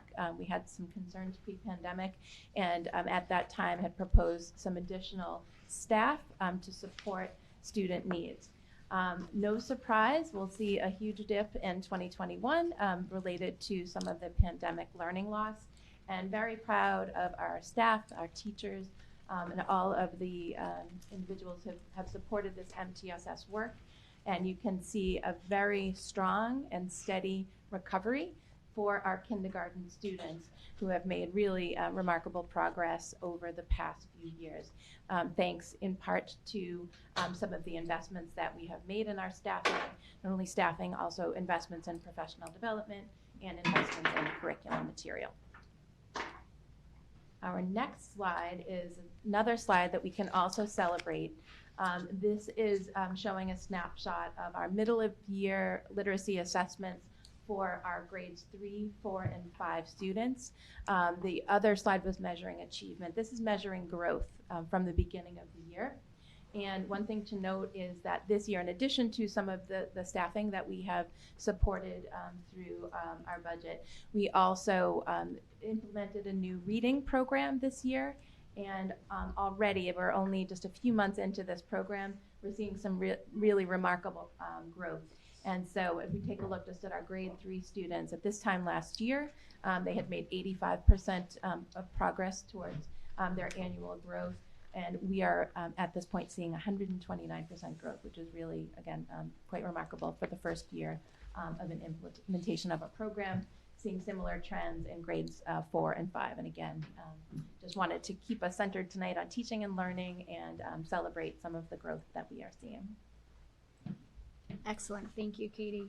So it looks like certainly the multi-tiered system of supports is working for academics. Is that fair to say? I think that is fair to say. Okay. And again, very grateful to the work of our staff who is making that. Excellent. Excellent. It sounds like there might be more work to do from a social, emotional, or mental health perspective. Okay. I'm sure we'll get there.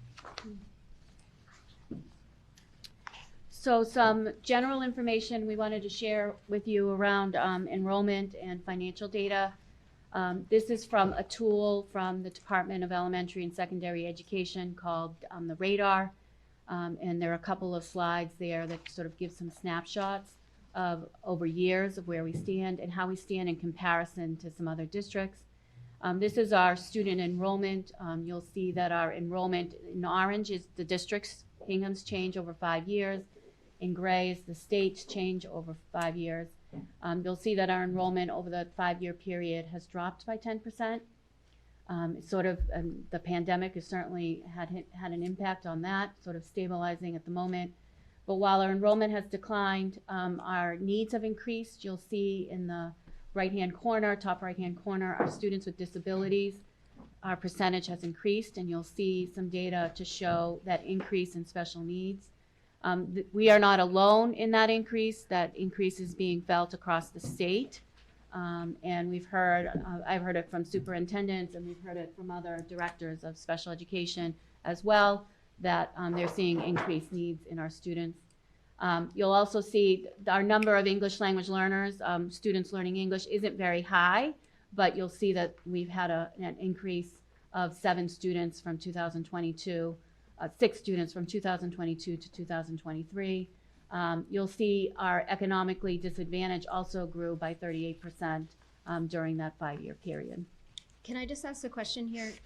How is students with disabilities defined? Those are students with IEPs. Okay. Yeah. Thank you. Maria. We'll share some data there of students with disabilities on IEPs and those on 504 plans. Okay. Thank you. And those exact numbers with you. This is a comparison per 100 students. These are comparable districts. These are districts, not benchmarks. They're different than benchmarks. The state compares us to a set of different districts that are comparable according to demographics and socioeconomic status of the students. So these are districts the state would compare us to. We're often compared, for example, looking at our state assessment data. So this looks at per 100 students, the average number of teachers, paraprofessionals, administrators would be leadership, student support, clerical, and technology.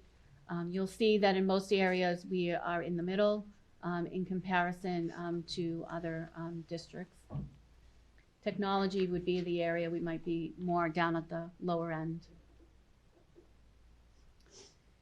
We share some data with you around student to staff ratios, which was part of our work in the budget planning process to look at staff to student ratios.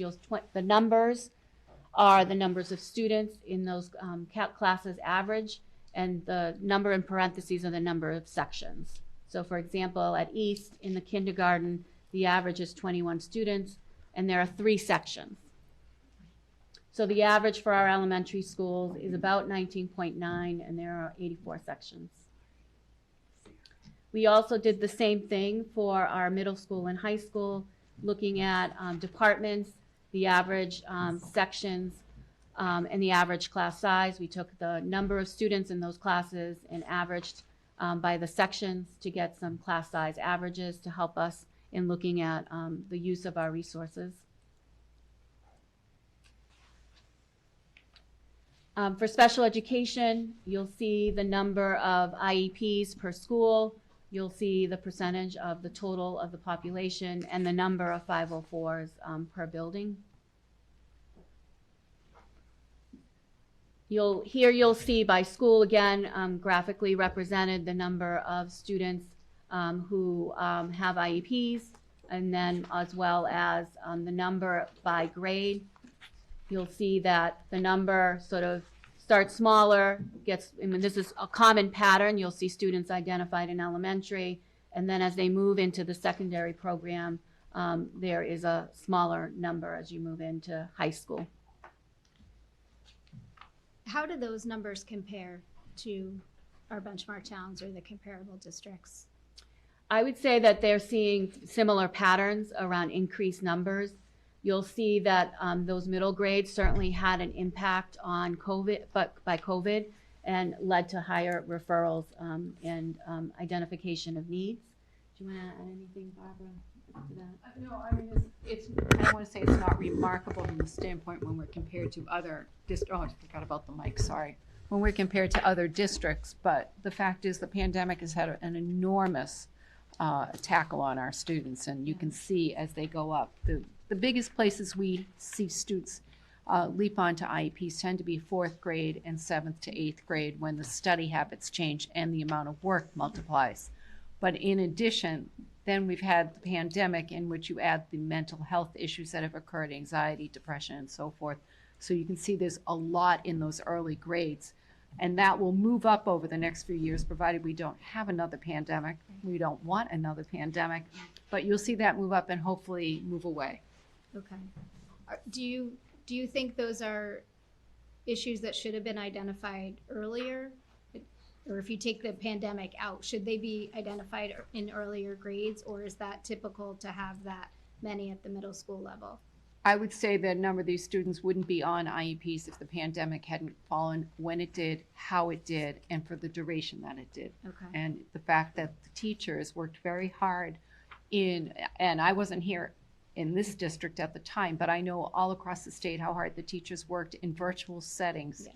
In an area that wasn't their expertise and still managed to keep the students engaged. So there's loss of learning from the pandemic that can't be accounted for in any way, and no fingers can be pointed. But we need to see what we can do to close that gap now. Excellent. Thank you. This is a snapshot of 504s, both by school, again, and by grade level. Different than the special education numbers, you'll see the number of 504s are higher at the high school level. So. Here you'll see special education data, students with disabilities over several years and the percentage, and you'll see that that percentage has been creeping up. Again, some pattern that districts are seeing across the state as well. Do you want to speak to the out-of-district tuition, Barbara? I think So to the before out-of-district you tuition. start, I'm sorry. I think, do we have more people to let in? Oh, yeah. I think Sarah will- Sorry, this isn't very, isn't going smoothly, but we're trying to manage the Zoom Only one I here. have waiting is a Holly. Holly Constant? Yeah. Yeah. And Kara Kramer? She was there. I've let her in twice. She's Oh, not in the waiting room. Okay, thank you. Okay, sorry. Go ahead. That's okay, I'm not thrown.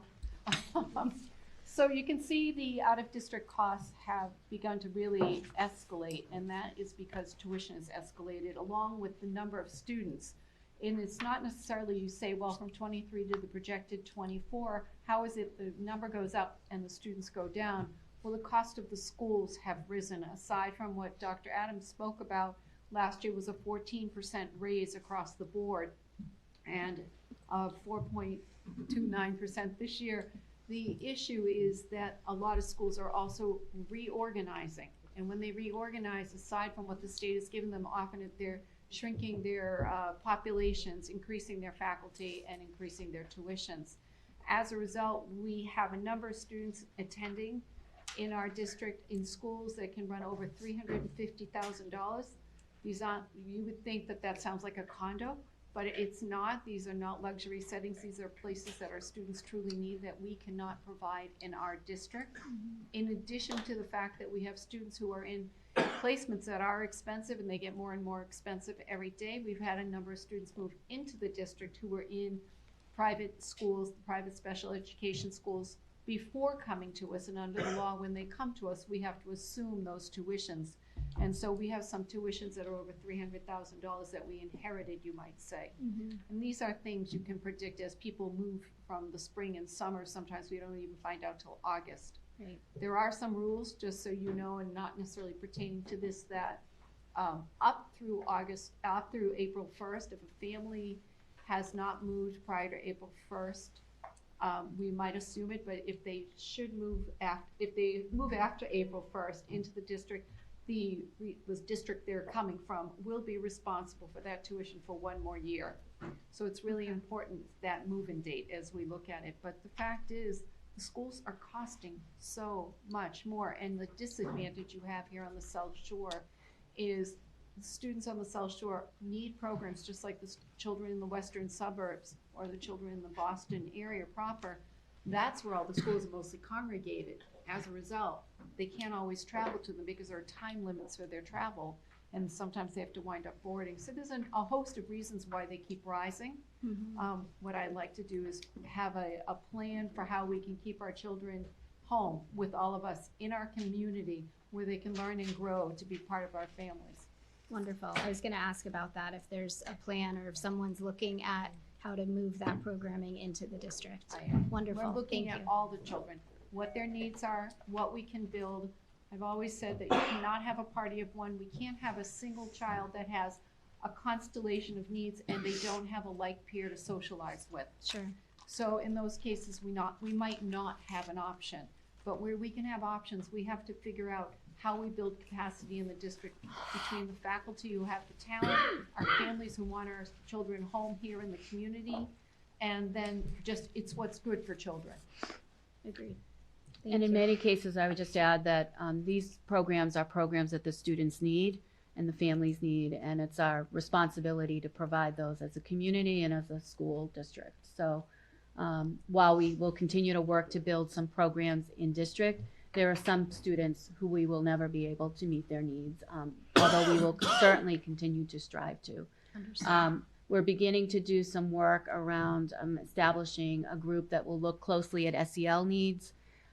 We know in the building of the new Foster building, in the past, there's been these space issues around having enough space for programming. The new Foster building will allow us to begin to create more programming in-house to meet those needs. And we're specifically looking at social emotional learning needs. So I promise in subsequent budgets, you'll hear us speak more about the allocation of resources to that type of programming and how we're reallocating or in need of additional funding to support the creation of those programs. This is a snapshot. You had asked about how we compare to other districts around special education. So this is a snapshot from 2022 to 2023, again from that radar tool from the state. It compares us to comparable districts. These are not benchmarks. Again, these are the states would compare us to these districts with similar demographics. You'll see the number of students with disabilities and the percentage. We are relatively, in line with those districts. This is older data. I have a feeling if we pulled the data for right now, we would all be in line with higher percentages of students with disabilities. This gives you a snapshot also of students with disabilities and where they land. There's information about the type of disability. Our learning disabled LD is our first, communication and neurological as our third.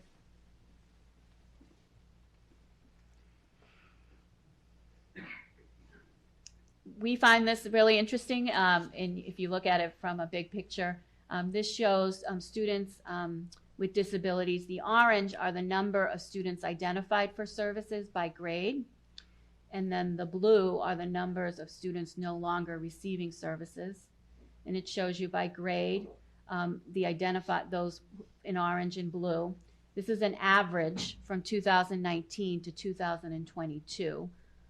And then on the next slide, there's a comparison.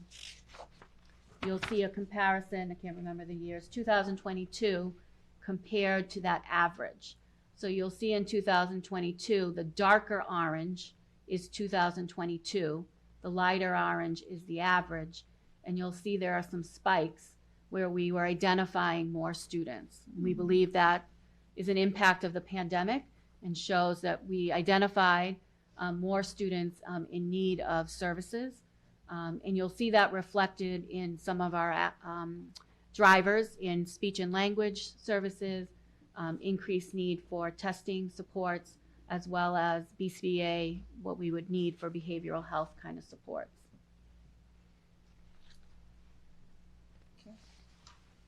In terms of the memorandum of understanding, this area here is the area that you probably all are familiar with in terms of the fact that about a year ago, a few months ago actually, in terms of preparing for the override, one of the things that we all agreed to was to increase our budgets by 3.5%. And in terms of those increases, we carved out of district tuitions, specialized services, and transportation. We looked at a 2% increase in those areas based on past increases. And as part of looking at our budget for the school year, we also took a deep dive in those areas just to make sure that to compare from year to year where we were against the MOU and what the needs would be. As part of that process, we also put together a few slides in terms of just kind of representing that data. In terms of special education tuitions, we have a huge spike this year in tuitions. As both Dr. Adams and Dr. Cataldo alluded to before me, we've had increase in numbers going out of district, as well as increased costs. So this is represented by the $6 million that we're seeing this year. In terms of specialized services, a big part of that specialized services line includes speech and language services that we'll be providing to students, as well as behavioral health services that we'll be providing to students as well. What happens in terms of transportation and tuitions, there's a direct relationship between those two. As our tuition, out-of-district tuitions go up, we also have an increase in transportation as well. Just because of our students are leaving us and going, as Dr. Cataldo said, very far. So we have an increased cost in that line as well too. The one benefit for Hingham, and in terms of speaking to other business managers across the South Shore, is that we actually provide our own transportation in-house. And because of that, the increase is not exactly the same in terms of transportation and tuition. So we were able to at least manage that cost a little bit better. Great. As part of the MOU, one of the things that we did was we said that we would apply all of our grant funds that we could towards tuitions, and we're doing that here in terms of the circuit breaker amounts, as well as IDA, which is another grant that we receive from year to year. The MOU also stated the exact budgeted amounts for each of those lines. So we're just kind of repeating the same amounts that came from that MOU in terms of what the budgeted amounts were for 24. There's also a 2% threshold that we have to, or hurdle that we have to jump. So we've included a line for that as well. And based on comparing those numbers to our costs, we've identified a $1.4 million shortfall that we would like to be able to get the town to help us with in terms of covering those costs. Okay. What I've tried to do here is to just kind of give a little bit more detail into just trying to understand the nature of those costs. For tuitions, typically, as both Dr. Cataldo and Dr. Adams mentioned before, we have tuitions for collaboratives. The collaboratives are public schools. So in terms of those institutions, the tuition increases are not as high as they are with the private or residential tuitions. So we're just kind of outlining in terms of where we have the $4 million and the $1.2 million. Those are really the areas where we have, the 1.2 represents a lot of the collaboratives where most of our kids go. We have a relationship with the South Shore Collaborative, and we try to make sure that where we can and the needs fit our students, we try to use this, and they're very close as well to us, so we try to use them as much as we can. But I think as it stands right now, they're not really accepting many more students right now at all. And where we have students with more of a need, and the needs require them to go to private or residential schools, then they go to the residential schools, which are year round. Okay. So this just gives an idea of that. It gives an idea of the exact grants that will be applied in terms of IDA and circuit breaker. And it also goes ahead and gives the same information that we discussed before, but in a little bit more detail. Okay. In terms of the specialized services, the 675 is really in terms of our speech and language services, as well as our behavioral health services. We speak about physical therapy, which our students do get in school as well. The language services here really speak to ELA and students coming in that need further supports in terms of where it may not be an actual language deficit, but in terms of supports in terms of English language as a subject area, or as a translation tool that may be needed for some students. Sometimes we need specialized equipment, and the home and hospital tutors. What we're seeing here, although we've reduced that line a little bit this year, the reason for that being is that based on where I know that Dr. Cataldo is definitely saying that we have increased tutoring outside of school, and the tutoring outside of school for home and hospital tutors, that relates to areas where we have kids that are hospitalized, either for hospitalized for either mental health purposes, or for actual injuries for example, an accident or other services that they require. We also have an increase in school avoidance cases, where some students have difficulty coming to school. And for those cases, we may need to tutor those kids outside of school as well to make sure that they stay abreast of their education. And this is kind of lines up in terms of what kind of the specialized services that we've spoken about before. Okay. And then transportation. The increase in transportation that I mentioned before is not as much as you've seen in the other areas, thankfully for that. Okay. In terms of the impact of collective bargaining, in fact, are there any questions before I move on the MOU? No. That's very good. Thank Okay. you. Yep. In terms of the impact of collective bargaining agreements, I was just told by Dr. Adams that hot off the press that in terms of there's a slight change to my slides that I wasn't able to update before because it happened tonight, but you'll see as we go through that in terms of the teachers, they've come down slightly in terms of what they've proposed by 0.25%. So then in terms of that 0.5%, okay, I'm sorry, excuse me, by 0.5%, and that's not reflected in the slide. It's really reflected in terms of the old amount that they had. So now they're at 6.25. Am I correct? I don't have the paper in front of me. 6 point. So for 2025, it would be 6.25, whereas before it was 6.75. So that's not reflected here. It's a small decrease, but unfortunately, although we acknowledge that it's a decrease, it still wouldn't get us to where we are in terms of closing that differential. And you'll see that as I get through the slides as well. So this slide here, I think it's important. Dr. Adams and I both agree that we think that this is a very important picture to show.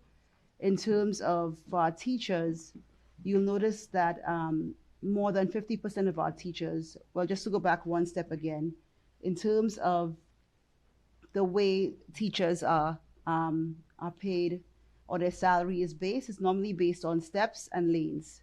Steps being how many years of experience, and the lanes being their level of education. So as a teacher moves from one year to the next, or for most of our groups move from one year to the next, the steps increase. And in terms of the education, as they get better, more education or more credits, they move up to the right of the scale as well. For most of our teachers, we're fortunate in that regard in terms of they're more experienced and the education level that they have attained is very high. And most of them are about an M60, which is a master's of 60 credits. And in terms of the step 13, most of our teachers also are on that that step as well. That has a huge impact on our budgets in terms of the cost of that, in terms of the impact it has on our budgets as well. And I will go to the next slide, and I will show in terms of the salaries of each of those different steps as well. And this salary scale is based upon the last proposal of the school committee for FY '25 at 3%. So Yes. that's what this schedule is showing. Right. So at 3%, you will see that on average, using everybody, just a clean average, 381 people versus the 41 million. It's about $108,000 on average a teacher earns per year. And you'll see, for example, as well, most people, again, are earning about $121,000 a year if that particular 3% would be accepted. I didn't want to show what it would be at 6.75 or 6.25, but if you just did the math on that a little bit, you'll see that it would be different. Sure. Okay. So that's that. And then this slide here gives you the cost of that. So you'll see that just looking at in totality, it's 41 million just for our teachers, giving our current offer proposal from the school committee. In terms of step 13, we're looking at $25 million, right, just for that step alone. And in terms of the M60s, we are 12, almost $13 million. So I think that this kind of speaks to itself. There's not very much to say, right, in terms of this as well. Okay. As of this morning, looking at the 3 different units that we still have open, we were very happy to be able to close on our custodian unit, Unit C, and our bus drivers and van drivers, and we're seeing that we've had cases come through where our custodians and bus drivers are being able to use the benefits of a completed and finalized contract. We're glad to have that. We've had a few people, couple people on maternity leaves, etc., who were able to use the full benefit of the contract because it was finalized, which was wonderful for us to be able to do that for our staff, right? In terms of those are the ones that are open that haven't been finalized yet. So in terms of those, at that point in time, this morning, or yesterday, we were at $4.7 million, and that is an average of $108,000 per teacher.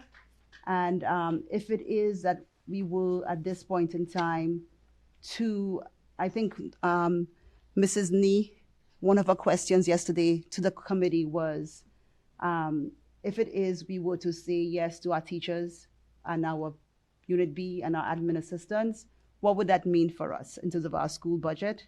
In terms of that question that she asked yesterday, it would mean that we would have to lose 44 teachers, right? And that would definitely destroy our school system, right? And that's what we were looking at if we had to honor this contract, what is being requested. All right, let's move to the next slide, please.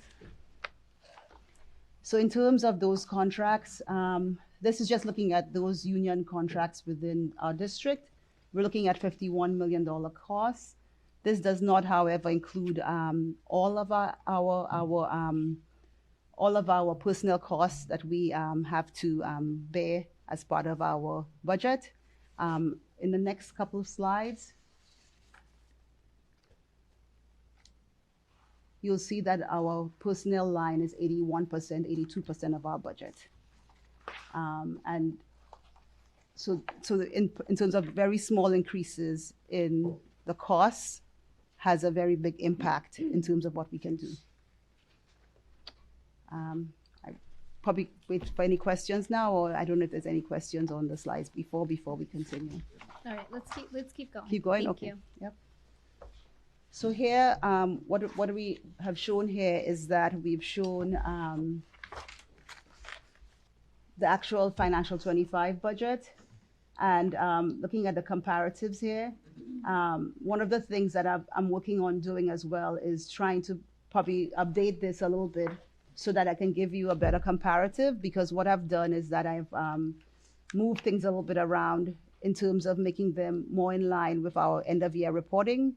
So in some cases here, you will see that the comparatives a little bit, like the increases are not really quite exactly how they are because of those reallocations that I've done in financial year 25 and 24. And in some cases, for example, I can point out to you that in terms of, for example, the teaching line, you'll see that between 23 and 24, there's a decrease.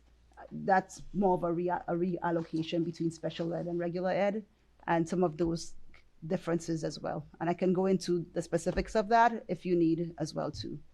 But overall, this budget here kind of mirrors the conversation that we had earlier in terms of the budget drivers. As part of putting this budget together, trying to fit a 3.5% increase into a place where our personnel costs are growing and our heating costs are growing, and trying to maintain that 3.5% increase, it's difficult. So it means that as part of that process, you will see that we needed to also make cuts within the budget as well. One of the things that's important to, as we've shown this sheet in several other places, it's important to compare the 61 million to the 65 million to the 68 million. What Aisha is trying to do there is show you how she's applying the grants, what we're asking from the town for additional funds to support increased special education and contracted services, and what we call a deficit that is being addressed through some reductions or reallocations. So those are the three numbers that should be compared, not the 65 to the 75 million. Right. Got it. And in addition to that, you'll also see that as part of this budget, we speak about a $678,000 deficit and the MOU and the grants. But within this budget, we've worked with the department leaders and the principals to reduce some of our curriculum expenditure in terms of textbook material, in terms of supplies, in terms of technology. Some of those areas have already been reduced within this budget to make sure that we are able to bring down the weight of staff reductions as much as we can. Professional development was one of those areas where we could not reduce further because of some of the contractual obligations around that. In terms of our current contracts, we have further obligations in terms of providing professional development for our staff, as well as cost reimbursements as well throughout the district. One of the things that we spoke about also is that in terms of our substitute line as well too, it's as part of our overall teaching and substitutes as well, we're seeing an increase of absenteeism within our district from year to year. I think it's probably the remnants of COVID, where even if COVID is gone, it's not quite gone. People are still out a lot. I'm sure a lot of parents will see that their kids are having a lot of subs as well at schools.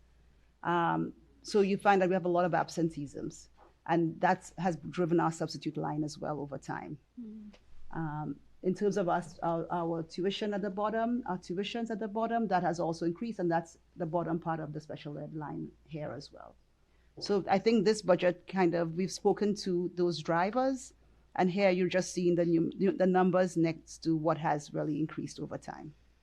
Okay. One of the things that we've always discussed are revolving accounts. This year, you will see that we continue to use that, and it's a very important part of what helps our budget in terms of those revolving accounts. For those who are new, those revolving accounts have specific uses. So, for example, we collect fees for full day kindergarten or pre-kindergarten or pre-K or preschools. We can't use the funds from one revolving account for other uses. Okay. So, for example, even if, for example, our full day kindergarten account may have additional funds in it, we can't use those funds to finance, for example, a building project, right? Or it has to be used strictly for the purposes that it has been written for. Or, for example, our school lunch program, all of the expenses have to relate directly to the school lunch program. So we're always restricted in that area as well. But one of the things that we've tried to do this year is to, given the fact that revenue has not been flowing as heavily as we would like it to in a lot of cases, what we've tried to do is that Dr. Adams, as one of her priorities, has been trying to grow some of our programs.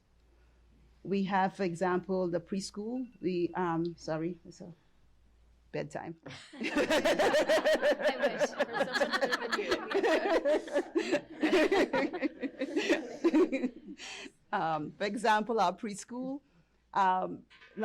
During the last year, we started a Spanish immersion preschool program, and we took in 20 more kids, 19 kids, and our maximum number would have been 20. We got 19 kids to attend our Spanish immersion preschool program. This year, with the Foster building coming up, we've been planning and we've gotten enrollment going for expanding our preschool in Hingham. And our residents have been very supportive in terms of actually applying and excited about coming to school in Hingham to begin their education in Hingham. So we've extended, for example, we have 3 more, and Dr. Adams, chime in if I'm saying the wrong thing, 3 more KIA preschools and 2 more integrated preschools at Foster once the school gets opened up in September. And in terms of our KIA programs, our enrollment in those programs have increased by a little bit more than 100 this year, because we've expanded the program to ensure that each of the buildings have their own separate programs. So a long time ago, some people may remember, we only had KIA at Foster and South. So most parents would be running from one school to the next at 6 o'clock to try to pick up their kids. Now each building or each neighborhood school has its own KIA program, and that has caused us to increase the program as well. And I think it's important to note that in the expansion of preschool, it was very important to make it budget neutral, so that as we collect tuition, we're able to fund the needed staff to support the program. Great. So the impact on the budget is none, because the tuitions will support the addition of additional staff. Yeah. So, and what that also does for us as well, particularly in the terms, for example, the KIA program is one of those programs in town that's completely self-sufficient. The KIA program pays for its own health insurance and all of its staffing and everything else. So in that vein, it's one of the, like all of our other programs, and it also contributes to our budget in terms of it pays for its own rental, facilities, custodial work as well. So it does contribute to the budget as well. So that's, we want to keep on growing those programs as well, because it helps our citizens, and gives us the opportunity to help our budget line as well too. So within here, I'll just kind of go through this as well. In terms of our athletics, we're planning to increase our athletic fees. This is important for us. One of the policies, or one of the thoughts of Dr. Adams, before last year, we hadn't increased the athletic fee for probably over 10 years or 8 years. And we didn't want to increase or Dr. Adams, her way of thinking, which I think is a great way, we didn't want to increase the athletic fee at once to the level where we thought it should be, because that would put the burden on the current families heavier than other years, right? So we are gradually increasing that athletic fee. We increased it last year, and we're increasing it this year again. And as part of that, we also have, as part of the current contracts that we're looking at, one of the proposals is to increase some of those stipends for coaching and other related personnel lines by the COLA as well too. So we want to make sure that as we increase, as the costs of those programs increase, that we're able to support that with the fees as well. So that will be one area where we're increasing fees. In terms of the 455 thousand that you see being used for this year and for next year, that will support most of our coaches for the athletic program. It also brings the athletic balance down to only $7,000. So our plan will be to keep on, we'll continue to raise that money and also continue to have that money available in years going by, years going by to apply to the budget as well.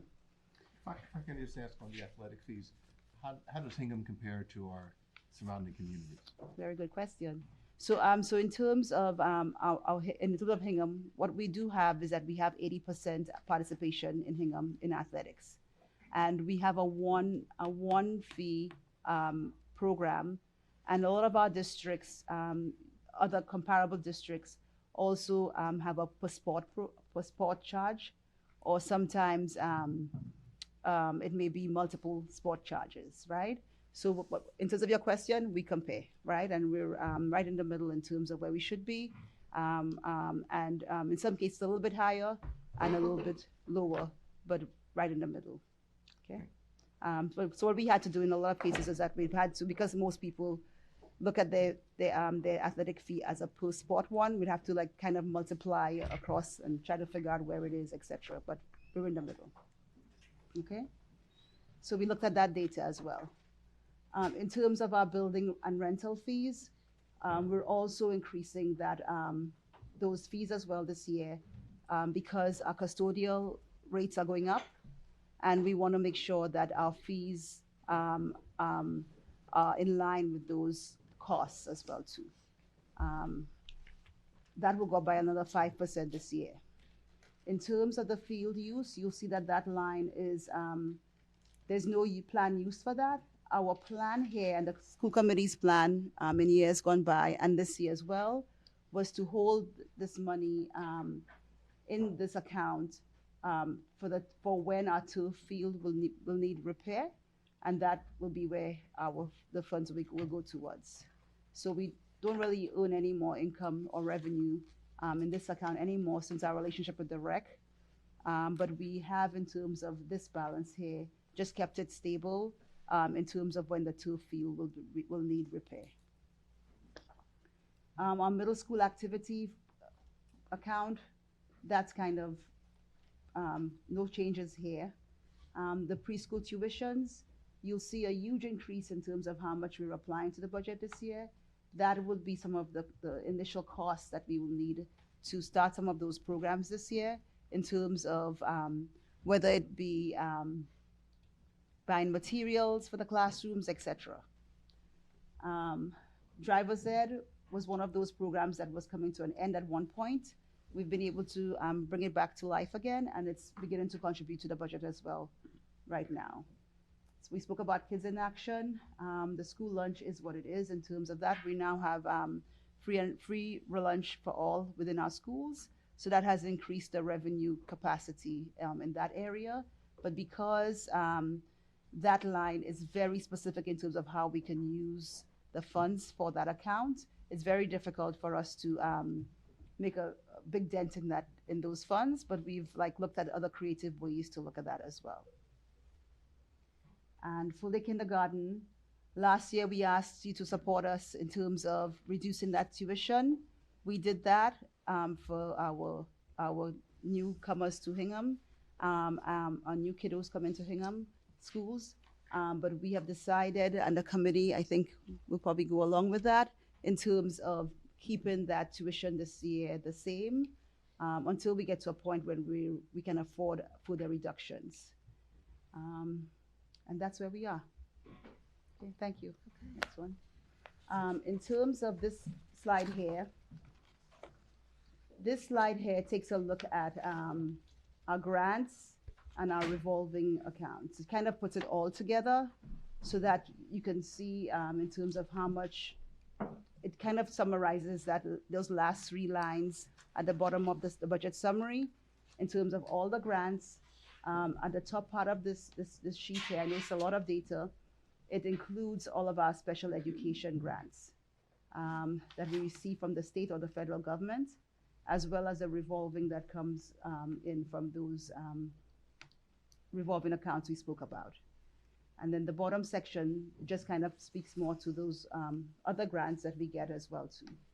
Some of the things that we are at the end of right now, ESSA, we would have spoken a lot about ESSA in the years gone by, and it was very supportive in the years before. Now we're at the end where we have nothing left in ESSA because we've used those grants to support the district.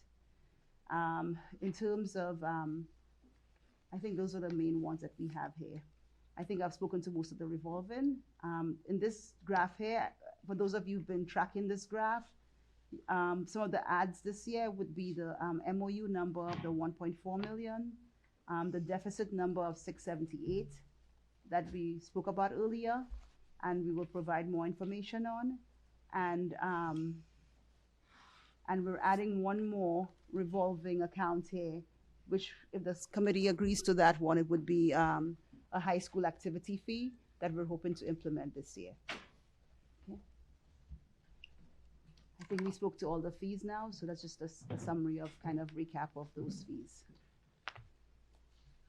So this part is kind of the part of where we kind of talk about those reductions and what the reductions look like. At the middle school, we're looking at a library paraprofessional, math tutors, world language teacher, and 0.5 of a librarian. So I don't know if you want to say anything about those, Dr. Adams? Sure. These are, any cut that we make is challenging. These are people who do important work in our schools. However, looking at, and you'll see in the next slide, is the high school as well. We looked closely at our middle school and high schools, class size, numbers of students, and made the decision that these were the areas that would have the least amount of impact on our students and our offerings in the school.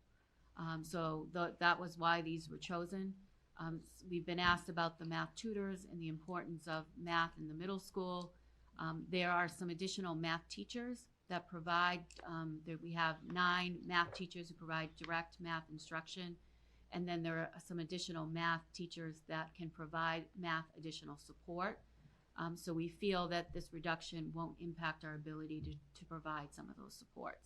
However, every reduction has an impact on our offerings at the schools. In the next slide, you'll also see. Can I just ask a question here? So how many students does that represent? The math tutors helping how many students at the middle school? I don't know offhand. There are 2 tutors that represents 2 people. Okay. Those, I believe, were in the past, they were in Title I when the district received Title I funding, which has come and gone. We now receive a little bit of Title I funding. Have heard we may not receive it again next year. Okay. And so those were absorbed at some point in the budget. Those provide some math kind of direct instruction, and they go into the classrooms. We believe we can provide the same supports or same level of support, not the same exact support, by using some other math tutors, as well as being very purposeful about scheduling and making sure that our schedule is set up to make sure that it's reflecting that the supports are available when they need to be available. Sure. So, And the world language, is that one position, or are we taking away a language? no, it's one position. Okay, thank you. At the high school, it is the retirement in math and ELA. Those teachers are retiring. Those positions would not be replaced. A 0.6 of a music teacher, a world language teacher, and a history teacher. And as I mentioned before, it's like a direct relationship in terms of as we offer more at the table in terms of salaries and benefits, the reductions go up as well. So it's just like, it just keeps on going like this, right? Mm-hmm. So This slide also just reflects those 2 at the middle school and high school, those reductions. We also made some reductions in curriculum materials. That's reflected there. We also are looking at our subscription services and trying to be creative to see which services we can reduce. So that reflects that amount as well. As Aisha said, we didn't touch professional development. which is another area we might look at, but we felt that given contractual agreements and our agreements for tuition reimbursement, we didn't feel like we could touch that line and reduce that particular line. Sure. Sorry, on the 0.6 reduction of a music teacher at the high school, does that represent a specific class that's being eliminated? We are looking at trying to absorb all of those classes. Those classes are very small. We haven't been able to fill them, and there are less students accessing those classes. So there may be fewer sections of a class, and we may do some sharing with the middle school of some staffing to be able to still offer programs. For example, we might share a drama teacher with middle and high school to be able to offer that program, or a chorus or some sort of music program. We may do some sharing. Our hope is not to reduce programming, but there may be less sections of a particular course. Like there's an intro to piano class where the class sizes are very small. That's the one I was thinking. Yeah, actually. we may not offer as many sections, so there may be less opportunity, but the class will be still be there. But if kids really want that class, there may be less sections of it available. Thank you. Okay. And then just for general citizen information, the budget discussions continue, and we have another one on the 13th with advisory, and on the 29th we have the joint session of all the boards, and the school committee will be voting on the 12th, and town meeting is on the 24th. Yes. All right. Thank you. Yeah, sure. Thank you guys for all of the information that you presented. Thank you guys for listening. Most people at this table are not new to what the town has been struggling with over the past several years. Starting in 2018, it was the advisory committee who started stating in the warrant that we have a revenue issue here in town. Our expenses were growing in excess of where our revenues were. So we have since been trying to figure out how to deal with this problem. In 2019, when I joined the committee, I know I was a thorn in many people's sides when I started talking about the unassigned fund balance and how did we get to the position that we were in. So I have a couple things that I wanted to note. As part of that, I was grateful that I was assigned to the Sustainable Budget Task Force. So I understand where the 3.5% comes from as far as the MOU. What I think we didn't recognize at the time was going to be the increase in utilities and the increase in HMLP and some of the other, some of the other increases that we're currently experiencing, which is part of the issue that we have with this budget right now. So I felt good about the 3.5% at the time, but recognize that it is challenging. I applaud Dr. Adams and Aisha. They were not part of that process. They were not part of that discussion. I know that they're having a hard time trying to reconcile the asks of the district to the MOU that we have in place. So I applaud them for being thoughtful about whatever the cuts that need to be made. They're not challenging the curriculum at all. And then some of the additional fees that they are being creative as far as putting in place the KIA, and then athletic fees and the high school fee that they're proposing. So all that said, we have a couple things. As you saw in one of the slides, we're going through negotiations, and we have a challenge because we are far apart from where the HEA is to the salary negotiations. And while I believe we have bargained in good faith, I think we continue to, I think both sides continue to.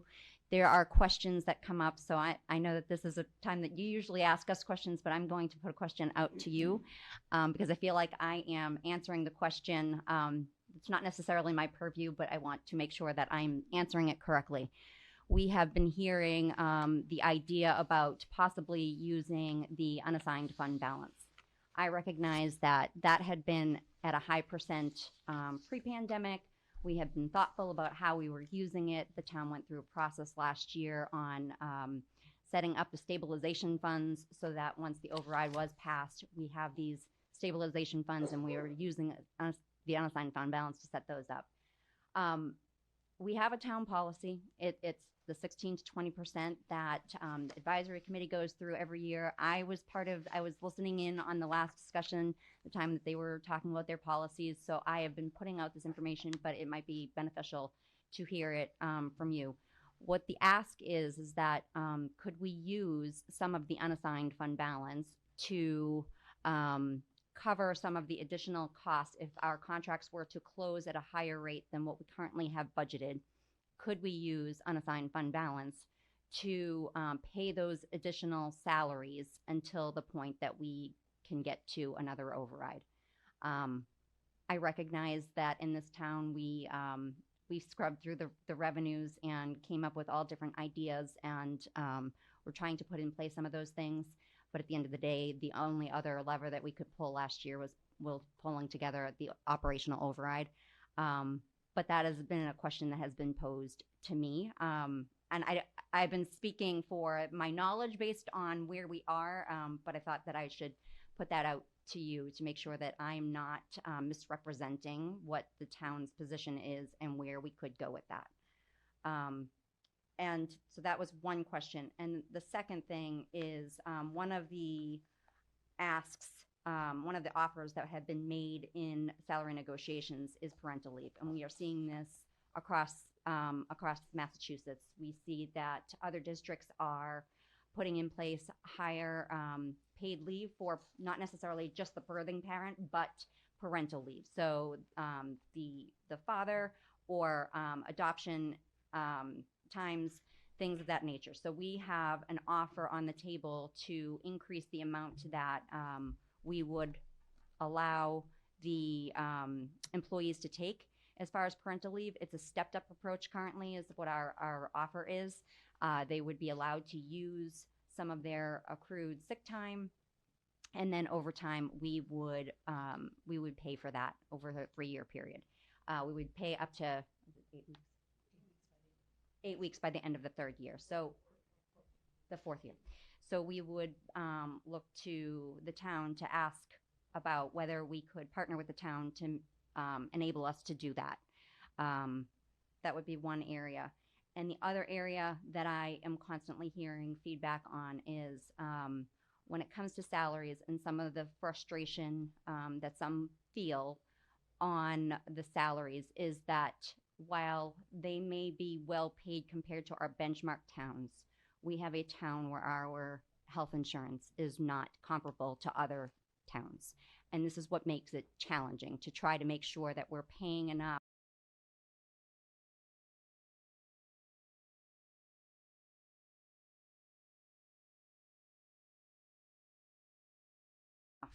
so that the health insurance burden that the employee is holding, that they can cover those increased costs, because those costs are increasing at a greater rate than. So I wanted to put those back to you and question what we might be able to do and help move forward on those areas. And that was all I had. Excellent. All right, I'll take a stab at answering those questions, and then I'll pass it to my colleagues to ask questions about the budget. I think you have been correct, Ness, in how you've been explaining the use of unassigned fund balance. It is our town financial policy that we keep unassigned fund balance between 16 and 20%. When we have unassigned fund balance above the 20%, we look to the advisory committee to make good decisions. The select board spoke last week about being very strategic about that and not just keeping that money in the savings account, if you will, but really think critically about how that money could be best leveraged. But as you said, it is against our town financial policy to use it for salaries or reoccurring costs. It's really it should be used for one-time expenses like a capital project. And as I think you also know, much of the fund balance is already assigned, and we have plans for it. And even some that's in unassigned technically, we still have plans for, like the stabilization funds. Michelle, do you want to add kind of the state guidance as well? Sure. So I do think it's important to note that our town financial policy, as Liz mentioned, it says that fund balance, excess unassigned fund balance should not be used to fund recurring operating budget items, except as otherwise provided herein. And then there's some language about emergency circumstances that impact the town's operations, and that was added as a result of the pandemic, because that was really the event that caused us to dip into these reserves rather unexpectedly for a number of years to make sure that we didn't contract operations prematurely. But we're not alone in kind of writing policies this way or thinking this way. So the state has issued guidance from the Department of Revenue, the Division of Local Services, and they say in all cases, reserves should be used to fund unanticipated or one-time costs rather than to regularly fund operating expenses unless provisions are made to replenish the reserves. We recommend that as much as possible, communities limit their use of free cash, what we call unassigned fund balance, to funding one-time expenditures like capital projects, snow and ice deficits, or emergencies, or use it to fund other reserves, which we've also done with some of the stabilization funds. But all that aside, it's kind of the same reason why most people don't pay their monthly rent bill or their monthly mortgage bill from your savings account, because that's more of a finite resource that's quickly depleted. So it's hard for us it would be against our policy to knowingly increase employee salaries from fund balance and create basically a structural deficit for us right away. We're creating a hole that we're not going to be able to fill for the foreseeable future, but we know that those expenses are something that we're taking on for the foreseeable future. So it's trying to align recurring revenues with recurring expenditures, and that's really from our tax dollars and other local receipts and state aid that we're able to do that. Great, thank you, Michelle. And from the work that we did on the Sustainable Budget Task Force, we know that we're going to be in a deficit in future years and that another override is likely coming. We are working very hard, aggressively to find those other revenue sources and working on economic development, but we know we're in a deficit in future years. So to further that deficit, it just exacerbates the problem where it's a much larger override or it's significant layoffs. That's the reality. And I think just to add, you pointed out this evening that you were experiencing those out-of-district expenses over 2%, and you're looking for the town to fund that. Where will that money come from? The unassigned fund balance. So we need that fund, and we're not looking. We cannot be in a position to deplete that, and the schools would not want us to deplete that. As far as the other 2 points, the parental leave, I certainly understand that is a worthy cause, and I know something that we've talked about a lot and you're working on. I'd love to be able to offer that to all employees. I think it is something we should do some more due diligence on, as well as health insurance. We hear that from all of our employees. We have done our best to make up for that in salary, but it is something that we are committed to looking at again. So, okay. Do you have any other questions or comments on the budget? I do. I wanted to go back to an early slide, which is the change in enrollment over 5 years. It's way back at the beginning. Got the graph. It's showing a 10% dip in enrollment.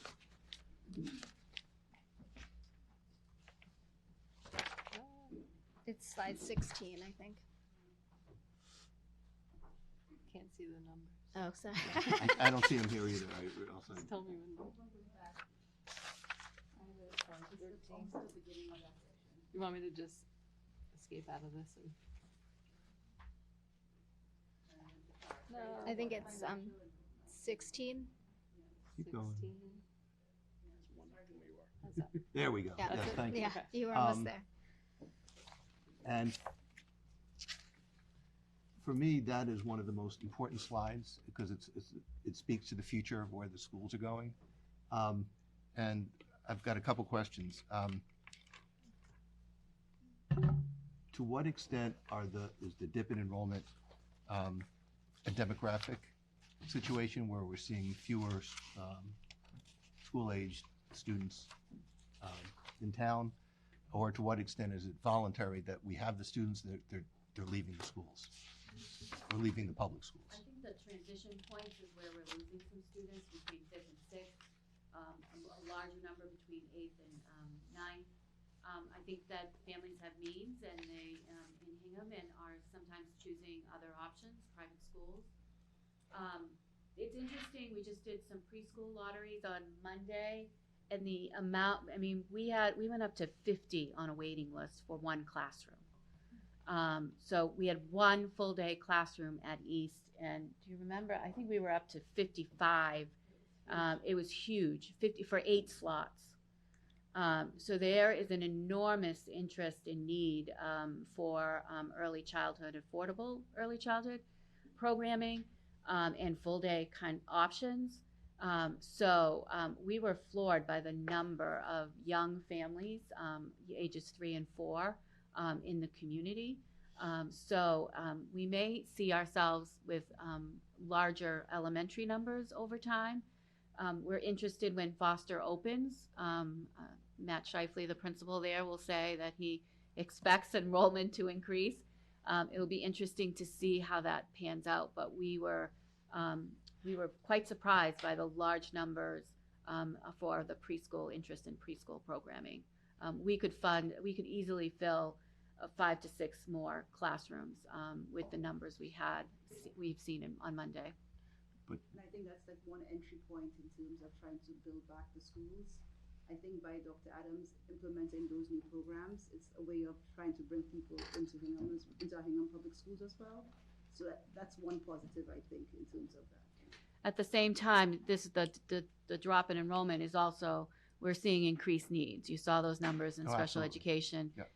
And it costs more to educate a student with special needs, needing more resources. So we're shifting, you're seeing the shift where we're taking general education programming to now shift to provide special education services. But are you seeing a demographic trend for decreased school-age children in Hingham? I think that, no, I don't see that. What I see is families making choices at those specific points. Between 8th and 9th, we're seeing a decrease. I expect we'll see a decrease again as our 8th graders move to 9th graders. They're choosing private schools. However, we are seeing some families return after COVID. Some went to those private schools. The high school saw enrollment from some particular high schools where students came back to the high school.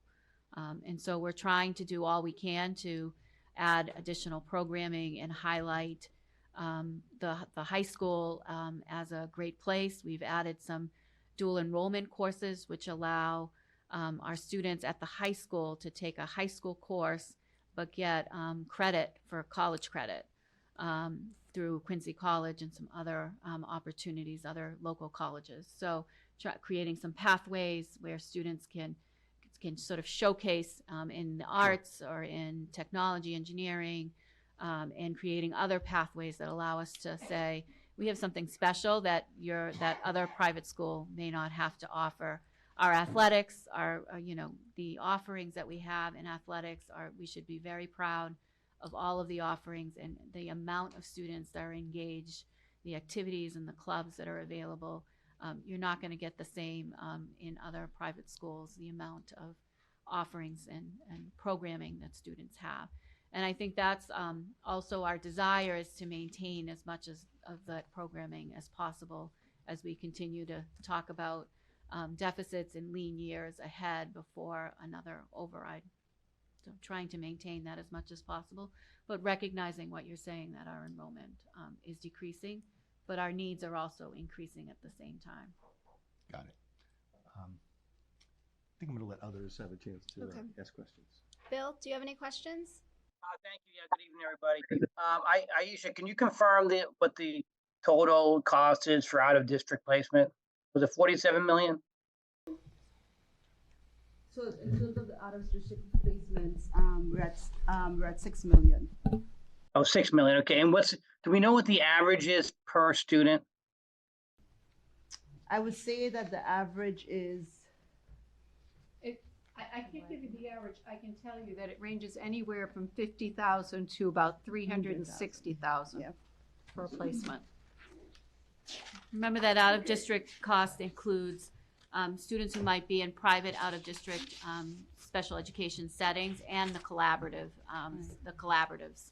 And some public school Right. placements. We might have a student with special needs Yep. who's getting services in another district, in another public school. Great. Well, obviously, we're gonna, per the MOU, we're gonna help out with the costs over the percentage that, we specified in the agreement. And I know that it's tough to control spending growth at 3.5%. And I appreciate your efforts here tonight. Thank you. Thank you. Nancy, do you want to ask any questions or open it up to AdCom?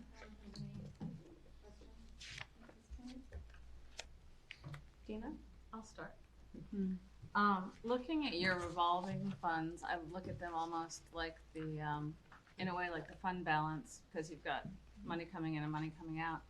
And it looks like you're really using them against the budget this year to close the deficit. And I'm wondering if, I know you're talking about increased preschool, and ways to make money, but that those fund themselves with the additional teachers and insurance and things. So I'm wondering if you are worried about a fiscal cliff or them not replenishing themselves over some period of time. Okay, good question. I think that in terms of looking at our budgets in those areas, we feel comfortable with the use of the funds that we're proposing at this time, because we think that they will continue to support themselves. Okay, yeah. Yeah. I had a question for Dr. Cataldo, that you mentioned the lack of resources on the South Shore. And I know that there's been, last year in the paper, there was a lot of discussion about new schools opening. I think one was in Pembroke and one in Marshfield. In Marshfield.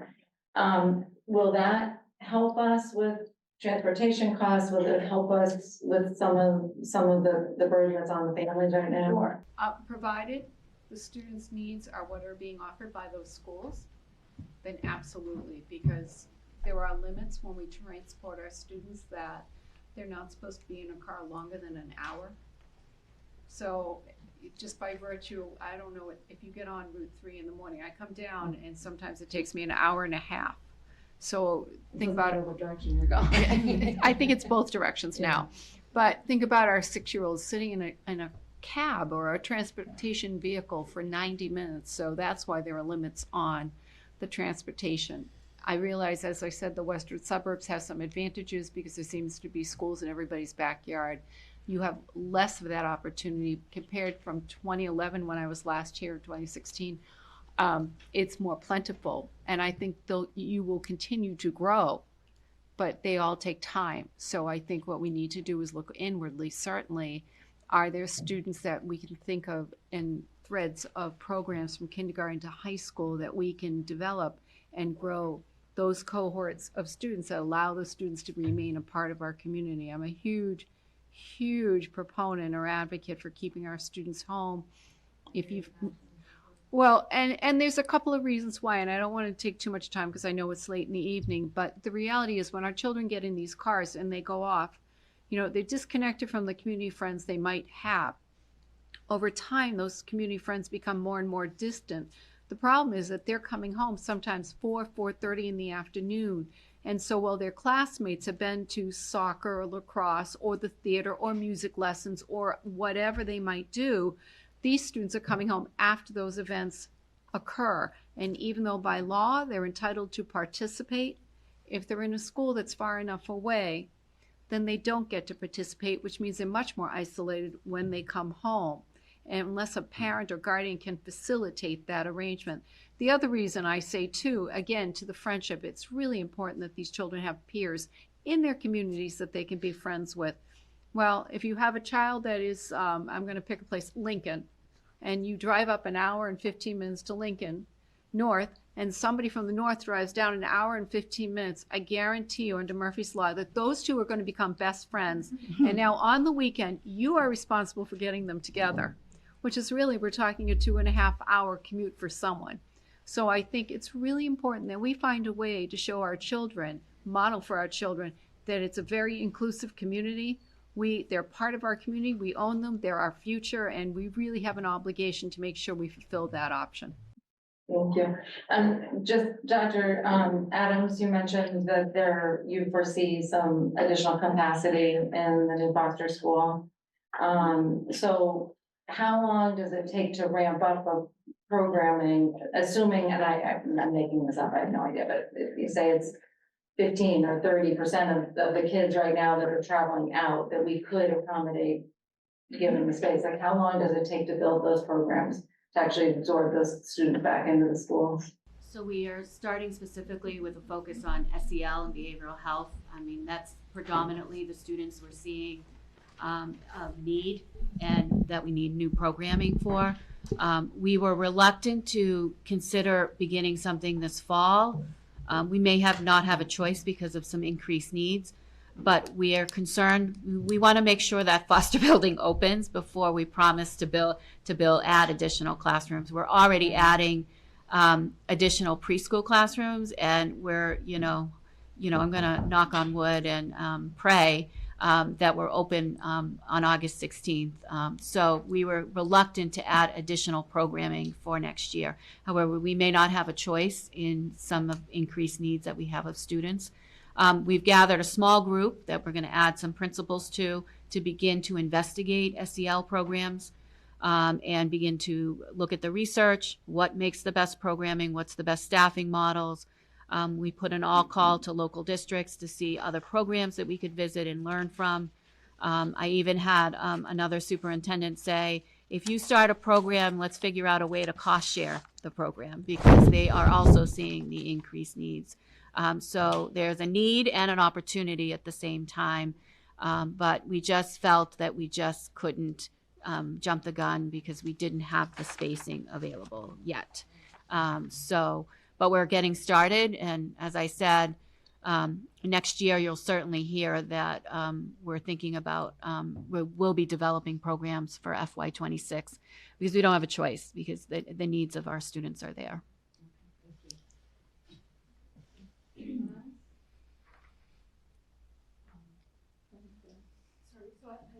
I think I heard you mention that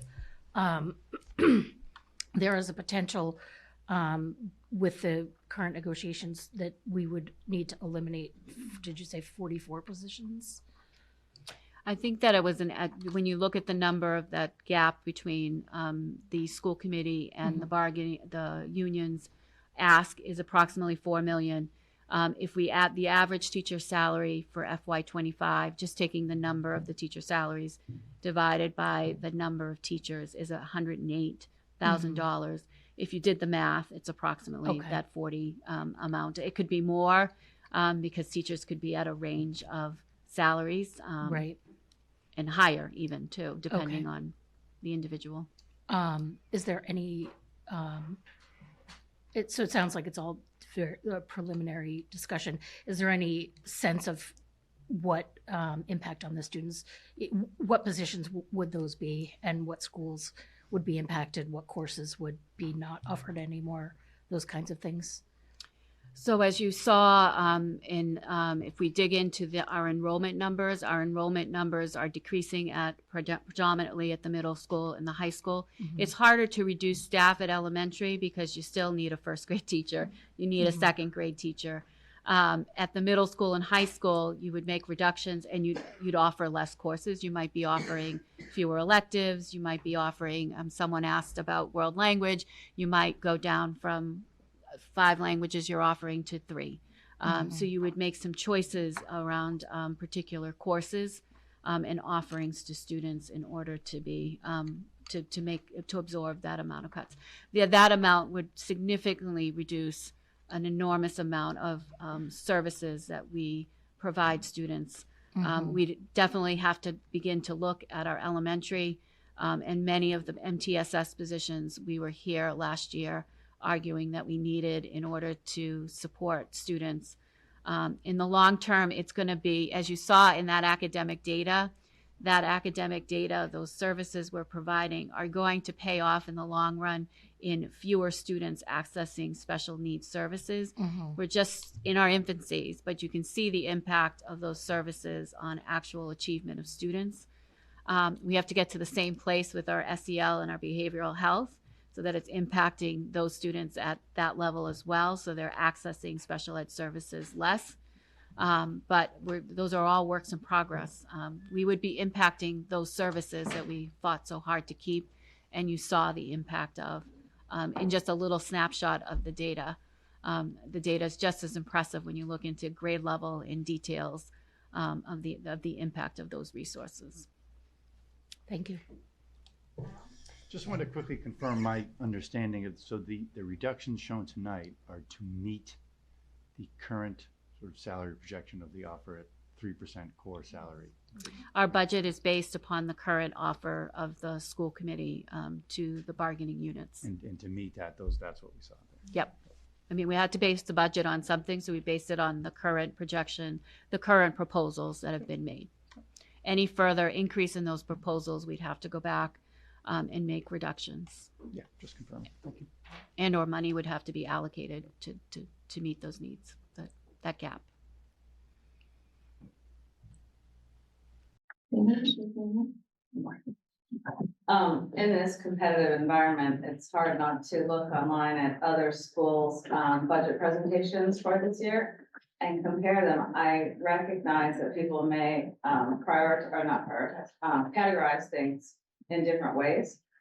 But I wondered if you have done a deep dive or considered a professional analysis into our contracts, lanes, longevity, stipends, and insurance against commensurate districts to see how the money flows through our budget versus how money is flowing through other budgets who are able to keep it looks like their level services at a lower growth rate. So I think you're asking, I think one thing I understood from your question is, have we looked at comparable districts, benchmark districts and salaries? We do have all of that information, and we're glad to bring that. I think we're back next week to the advisory meeting to share how our salaries compare to benchmark districts. We also have that health insurance information in comparison to benchmark districts we can share at that meeting. We can also bring some other benefits information about how we compare to those benchmark districts as well. But I'm not sure that answers that question.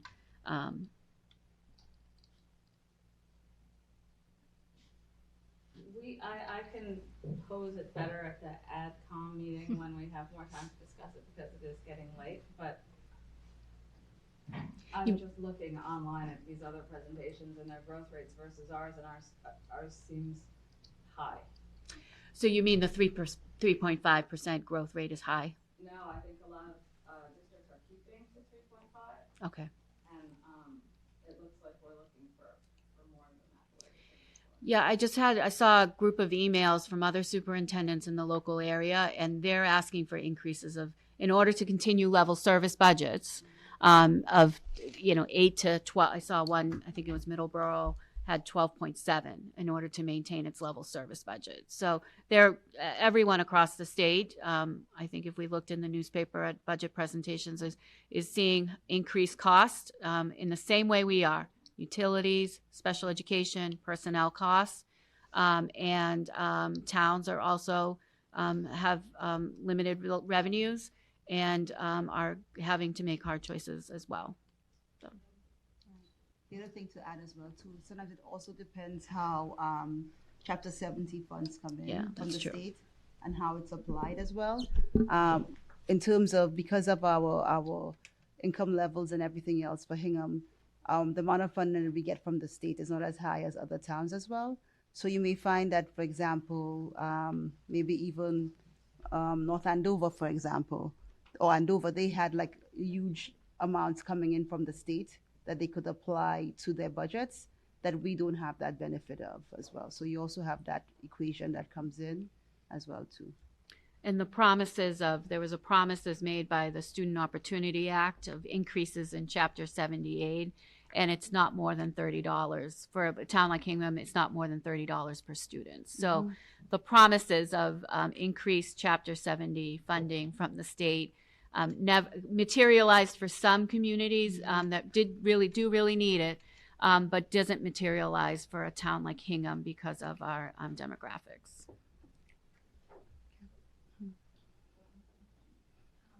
So I know we talked about this, obviously the salaries make up the majority of the school budget, but there is still 20% of the budget that's not salaries. And so I just wanted to ask the question, are there other opportunities for savings in that 20% to help to address the gap? Right, and a lot of that 20% is our contractual obligations. And with that, that would be our tuitions, right? Makes up a big part of those contractual obligations, and our special ed services. And those special ed services are those that, or maybe even professional development as well too. And these are the contractual obligations that we have that we can't just reduce. What we've done as part of putting this budget together, we've gone through and made a meaningful review of all the different areas in terms of supplies, materials, textbooks even. The directors under Ms. Roberts' leadership have looked at grants that they can apply for, and the grants have had an impact in terms of whether it be science grants or world language grants that they're applying for. So I think we've tried to be very creative in terms of where the reductions can be made, and or where we can tap into further revenue as well. Okay, and then just one follow-up question. So we definitely talked about how there's an increased amount of students in special education, and I think you mentioned that we should see that come down over time, like a bubble in the carpet kind of thing, once the kids from the pandemic go through the school system. If I'm paraphrasing you correctly there. Is that something that we are thinking is like gonna ride out till they go through high school, or could we see some drops in special education in the near term? I don't want to speak for anybody, but I think in terms of what I'm hoping for is that with the services that we're putting in place now, in terms of the MTSS programs that we have in place right now, if we can just hold on to those programs we believe will have a significant impact on our students. And in terms of, for example, Dr. Adams' task force that she's starting in terms of social emotional needs of the kids and investigating those, by looking at those needs and taking a deep dive in terms of how we can help our students, the hope is that by putting those investments in, we will actually make an impact quicker than waiting out the life of the student throughout while they're with us. So we're hoping that we can make more immediate progress, but it's a wait and see as well. It should be both. We should see less students as we are implementing MTSS and strengthening that, as well as there are students who, as they go up in the grades, don't need the service any longer and may drop off. But there may be others as well. One of the things we're seeing is increased social emotional learning needs as students are going up into the middle school and high school. Not to say that they weren't there, but I think they're coming as kids are. Those of us who have adolescents know that they're hitting adolescence, and some of those issues are becoming more predominant. You want to add anything, Barbara? No, I think you've said an awful lot of what is true, and I think if you listen to the news threads of late, the amount, especially at secondary level, the amount of anxiety and depression among youth tied to social media and other things, I think, that might be another facet. But at the same time, right now, we really have to, the one thing I admire over the course of this year, because I've worked in other districts with similar demographics, is the fact that Dr. Adams is coordinating, making sure MTSS is working with special education, is looking down the road at SEL and trying to pre-plan. I wish I had a crystal ball to tell you on January 1st, on 2027, it will all be over. But that's not the case, unfortunately. So what you have to do is, as you put these initiatives in, you have to maintain them and then keep adding to them so that the support mechanism is there throughout.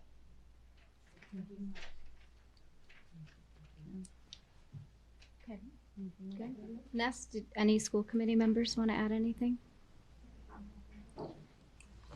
Okay. I'm assuming some members of the public may want to make a comment or question. So it is getting late. I'm going to limit the public comment period for the people in the room 20 minutes. I'll ask that you keep to 3 minutes each. And Michelle will help me keep track here. Go ahead. Please state your name. Margaret Curran, 9 Harborview Drive. I'm a teacher at the middle school. We're talking about significant impacts on students, and we're forgetting some of the basics and absolutely most essential. I've taught in Hingham for 15 years at the middle school, and I've had one or more of my own children in Hingham schools for the last 22 years, 2 of whom are special ed students. I spoke before school committee in the fall regarding my significant and ever increasing concerns about para support in the classrooms. Last week, I only had paraeducator support in my inclusion math class for 3 out of 5 days. Coverage fluctuates every single day, not just in my classroom, but throughout the middle school. My own daughter is getting compensatory services for missed support last fall in the form of after-school tutoring, which doesn't directly address the services lost in September and October. Our schools cannot fulfill the paraeducator supports Hingham is legally bound to procure when paraeducators are not appropriately compensated for their services. Please address the budget shortfalls and the understaffing impeding our schools from providing the high quality education we all want to be known for. Thank you.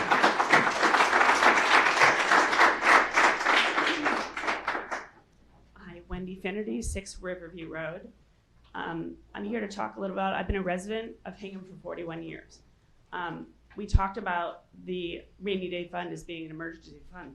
The emergency is here right now. We just heard about a lack of paraeducators. I have worked as a paraeducator in the district for over 12 years. After 12 years of dedicated to teaching the children of this community, I've reached the top of the salary scale at just over $21 per hour. That is less than my teenage daughter is paid to babysit the same children that I teach in this town. I'm here to ask you to support the high quality educational system in Hingham that Hingham is known for. It starts right here with this board releasing the funds necessary to lift paraeducators up to a living wage and settle a fair contract. I keep hearing percentages talked about when we talk about the school committee, talking about a paraeducator raising their salary. We need to stop talking percentages and get real. Get real with dollar amounts, because offering a raise of 2 to 3% on $21 an hour amounts to cents in my paycheck, amounts to cents to educate your children. I keep hearing things about we need to do the right thing. Please hear the voices of the people speaking in this room tonight. Hingham has failed to responsibly budget and pass overrides for years. Now is the time to correct our course. We need to right the ship and make funds available to where it matters. It is the right thing to do and necessary thing to do. Anything less is a disservice to the children, residents, and employees of this town. So please, please find a way to allocate the money. The emergency is now. We need the emergency funds to tide us over until the next override. It needs to happen. This group needs the money to fund our future children.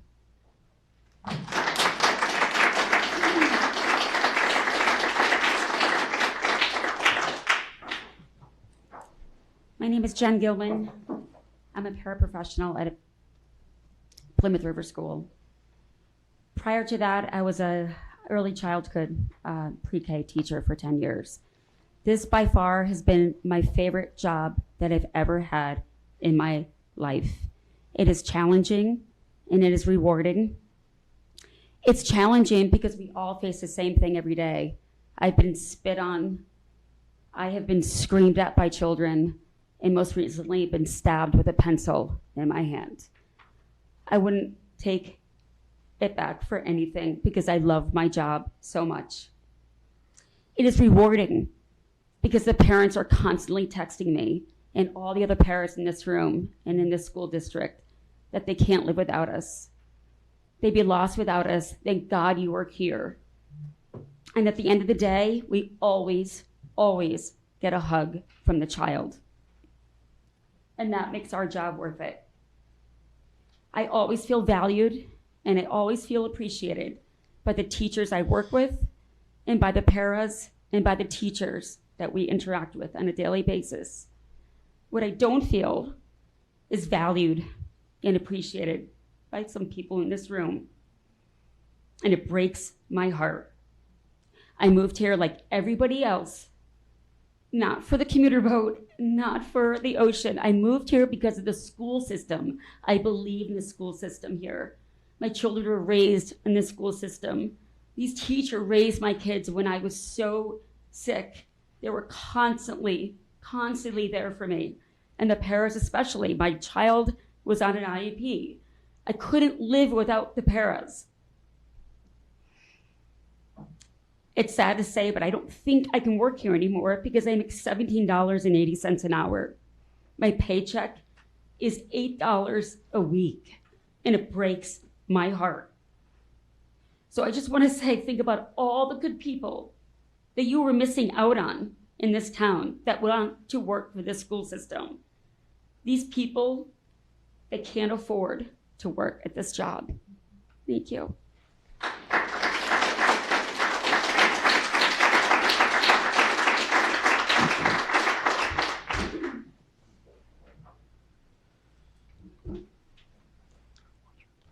Hi, I'm Patricia Wanty. I live at 180 Downer Ave, and I've worked at Hingham Public Schools for 10 years. And 10 years prior to that, I volunteered.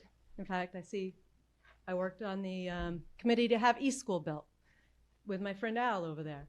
So I've been around for a while, and I'm very familiar with the policies and procedures of Hingham Public Schools. But tonight I have a message directly for the Select Board in response to your guidance on your policies. A reminder that we elected you to represent us, the people who live here in this town, not just the people who work here, although a quarter of our employees do live and work here. But we elected you to represent us. And we're here telling you what we need in this town and what our priorities are in this town. And whenever you've come to us, the employees and townspeople alike, and asked us to support you, we've done that every time. We've supported every school override you've asked for, which tells you what the priorities are for this town. And now that we're coming to you and asking you to support us, I'm having a hard time understanding why the policy just says, no, we can't. Well, policies are not laws. Policies are guidelines.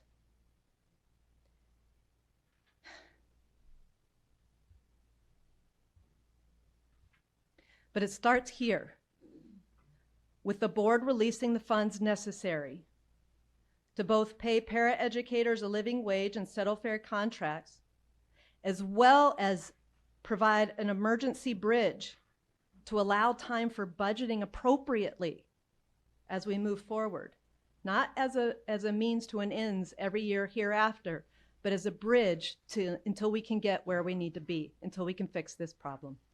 Thank you.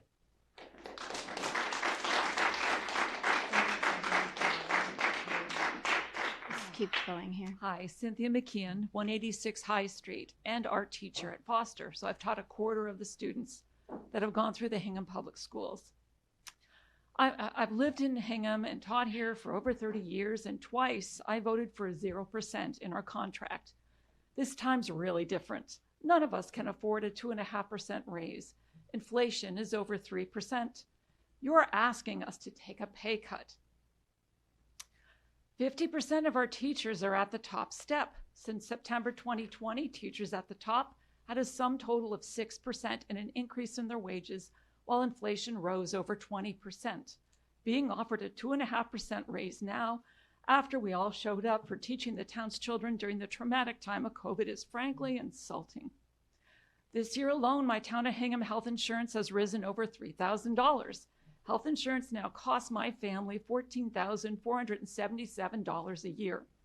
Unlike most towns in Massachusetts, Hingham pays the absolute lowest percentage allowable by law for health insurance premiums. This is one of the main reasons why so many paraprofessionals are leaving the district. As a resident of the town of Hingham, it is egregious and outstandingly embarrassing that many paras in Hingham write a check in some months to repay the town, as they do not earn enough to cover the health insurance costs. I'm sorry, I'm upset.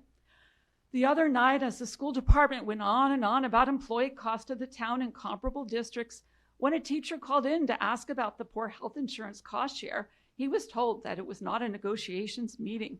So I am bringing it up here. I pay taxes to the town pays my salary. I pay a huge chunk towards health insurance compared to teachers in other towns. It's a big issue for us. As a town resident, based on all the socialization that happened regarding the override, I believe that teachers and paraprofessionals would be treated fairly. I voted for it, and my taxes have gone up because of it. 2.5% is not fair. When you say you need to be fiscally responsible for the town, does that mean that the employees of the town are not considered? Do you intend to be giving us a pay cut during this time of inflation? When the school board presents how heat costs have doubled, they've doubled in our homes as well. During the school board meeting the other night, I received a text from another teacher. I've never felt more unappreciated in my many years teaching here. This was the text. I feel disrespected and downright disposable. Many of us feel this sentiment. It comes down to this. The town, including the select board, the advisory board, and the school committee, needs to understand that most teachers are very upset that after our dedicated service to the town through COVID and during this time of huge challenges and high inflation, we're being offered such low compensation. One night in negotiations, the teachers were lectured on what a budget is. We know because our budgets are strained. Many teachers show up for negotiations, they hire babysitters, and they live far away. Excuse me, There's a that's 3 lot of minutes. concern. Thank I'm you. sorry. That's 3 minutes. Thank you for your Okay. comments. Thank No. you. It truly appears that you No, quietly we're- decided as leaders I of think- this town I a think year other ago people that the might wanna people who speak. work with your children and Excuse prepare me. them for the world would not We be have to stick compensated to to the 3 account for minutes. inflation, yet you would socialize the override as support the paras and support the schools. Many, many people on social media keep asking us, wasn't the override to support the teachers? We've had 2 large rallies because we don't feel supported. This town has the money, increase the budget. Thank you. Thank you.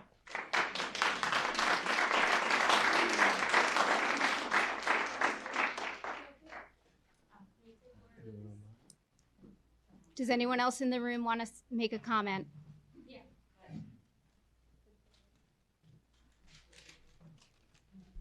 Hi there. My name is Donna Harkin, 233 Hershey Street. Both kids attend the Hingham schools, and we're just disappointed how they're treating us. The teachers will probably end up eventually leaving till a better town, and it'll just be disgrace to the town. So I think now's a good time to address the situation. Thank you. Thank you.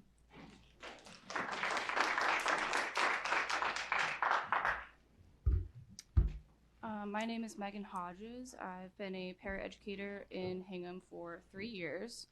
I have a master's degree in special education, and I make $18.23 an hour. That comes out to about $21,700 a year, not counting taxes and the 30% of my paycheck that goes to healthcare alone. I support the most vulnerable children in Hingham, and I deserve a living wage. We keep talking about this special education increase population, and if you want to address that, then you need to address the paraeducators, because we are part of that support. Without us getting a living wage, it's only going to get worse for those students. It's funny that the metaphor or the comparison of you wouldn't want to use your savings to pay for your rent, because on this salary, you don't have savings and you cannot afford rent anywhere in the South Shore. I urge you to fund a living wage for paraeducators. Thank you. Thank you.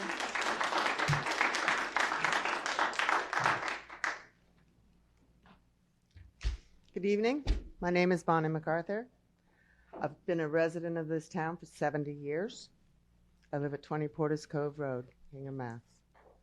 I've been a paraeducator for 21 years, and I've worked with children with behavioral, physical, academic, social, and emotional disabilities. I currently earn a gross of $22,312. This is for working a full week plus 7 weeks in the summer at full time. This is totally unacceptable, especially when today's cost of living keeps going up, and my pay doesn't. I'm at the top level. So this town passed an override, and we helped. We were out there fighting every day, rallying, talking to parents, talking to people in the street to get the override.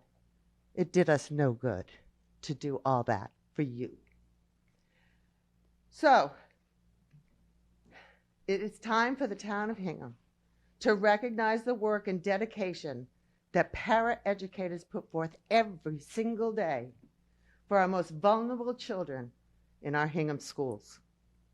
Time for Hingham to budget for a living wage for para-educators. Look to these people who support your special ed every single day. You need to budget for them now.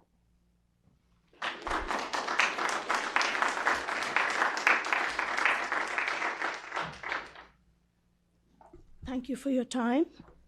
My name is Purnima Rao from Triphammer Road in Hingham, and I have lived here since 1985. I am a taxpayer, a mother of 4 boys, and a paraeducator at PRS for more than 10 years, and have substitute taught for many years and volunteered many more too. The Rao boys had different learning styles. One was an IEP, but all of them had a solid foundation thanks to the high quality of the Hingham teachers who believed in them and inspired them to dream big. Now we want every child in Hingham to have that experience. We owe it to the next generation. We need to give them the gift of a great education too. Hingham as a town takes pride in its school system.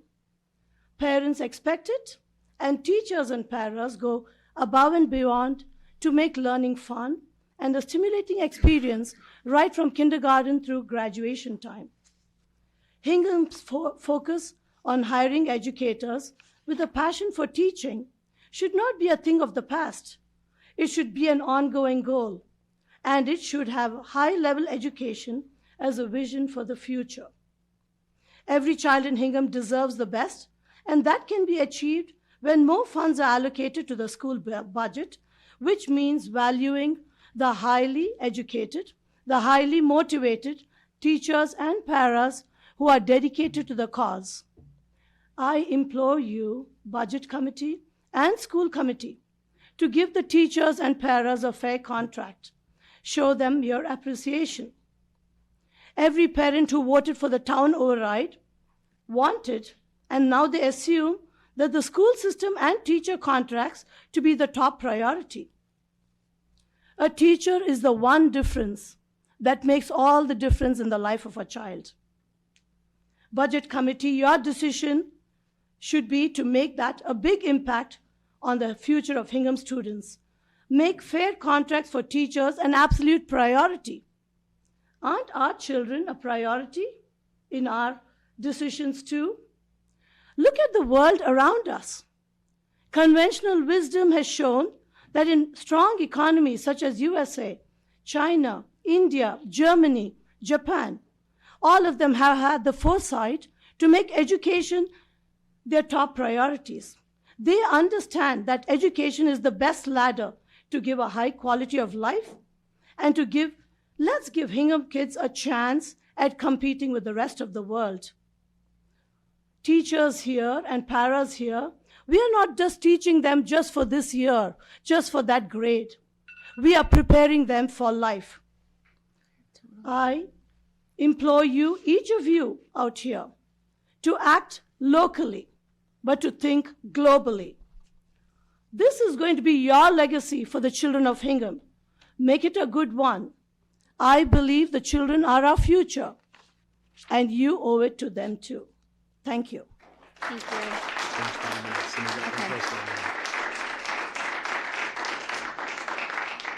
Thank you for the comments. Thank you for the feedback.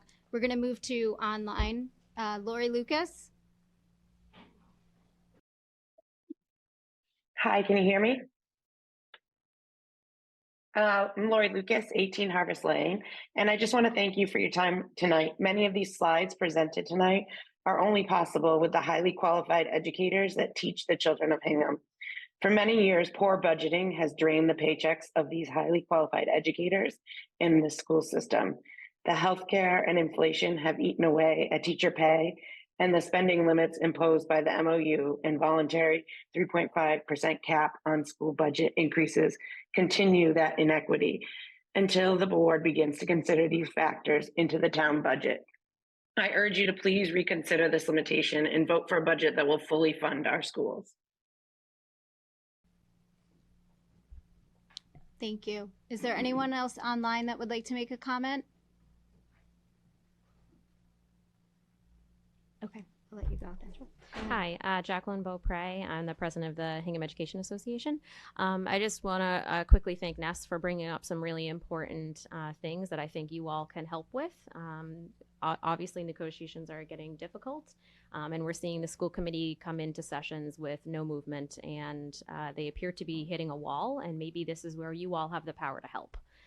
So things like increasing your support for health insurance for the district, figuring out ways to help them with parental leave. That's low-hanging fruit that I feel like the people of Hingham would obviously be able to support and would give them more flexibility in their budget to make room for a living wage for para-educators and fair contracts for the rest of the staff.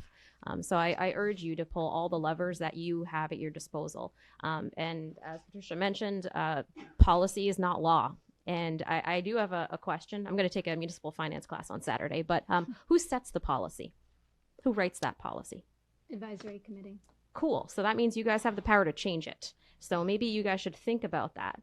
We know that your policy is for not paying salaries and things that you consider to be ongoing out of the unassigned funds. But we've heard of many instances where salaries are paid out of this.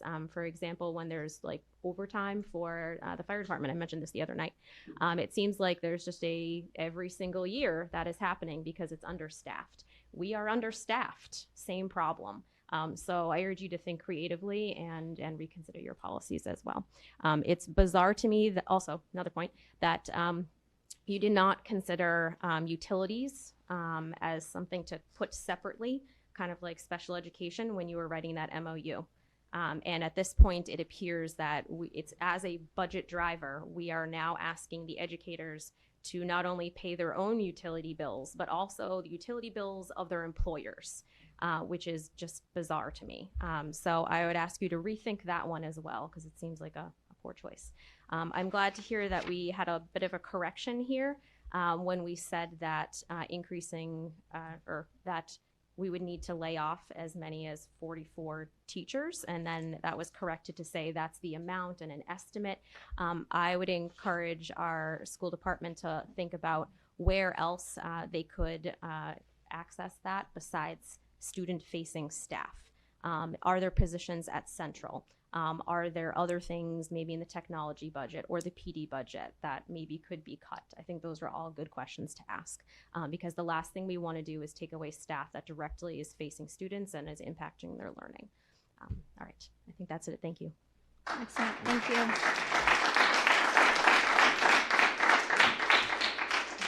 Okay. Well, thank you to everyone. Thank you to the school committee, Dr. Adams, Aisha, Katie, and Barbara for the great presentation. I appreciate everyone's engagement, your feedback, your comments. I'm confident you will continue to bargain in good faith. We will all be working on this. This is obviously important. As Ms. Gelman said, many of us moved to Hingham for the education. We have a long history of excellent education as well as fiscal stewardship and responsibility. These things are not mutually exclusive. We will continue to do the hard work to come to a good solution. I'm confident we'll get there. So thank you. All right. Next is public comment. This is things not related to anything on the agenda. If there are other comments or questions related to the select board that we have not covered yet. Let's get in the other boards. Or if there are any questions for school committee or AdCom. They should just terminate. Well, don't we have to finish? Do you want to adjourn your board? Sure. I don't think, is anybody online? I can just adjourn. Carol, tell me. Carol is, okay, sorry, folks. Nobody had a question, right? All right, so I will take a motion to adjourn the advisory committee. All right, Tina? Aye. Caitlin? Aye. Al? Aye. Sarah? Aye. Brenda? Carol? Joe? Aye. Brian? Judd?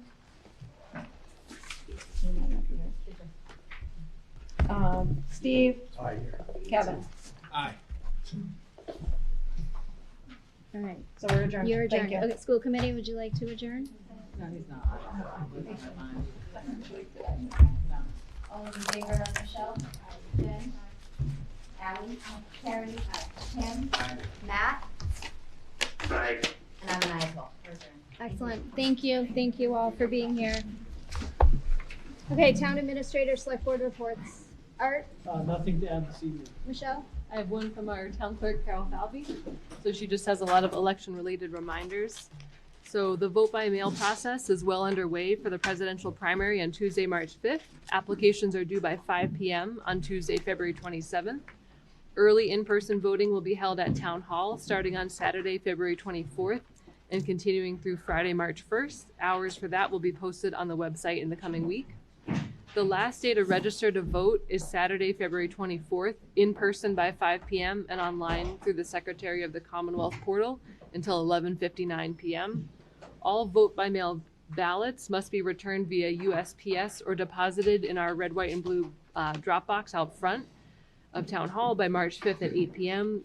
Carol says, please do not bring them to the polling locations as election workers are prohibited from accepting them. So if you have a vote by mail ballot, you have to mail it in or drop it off in our box.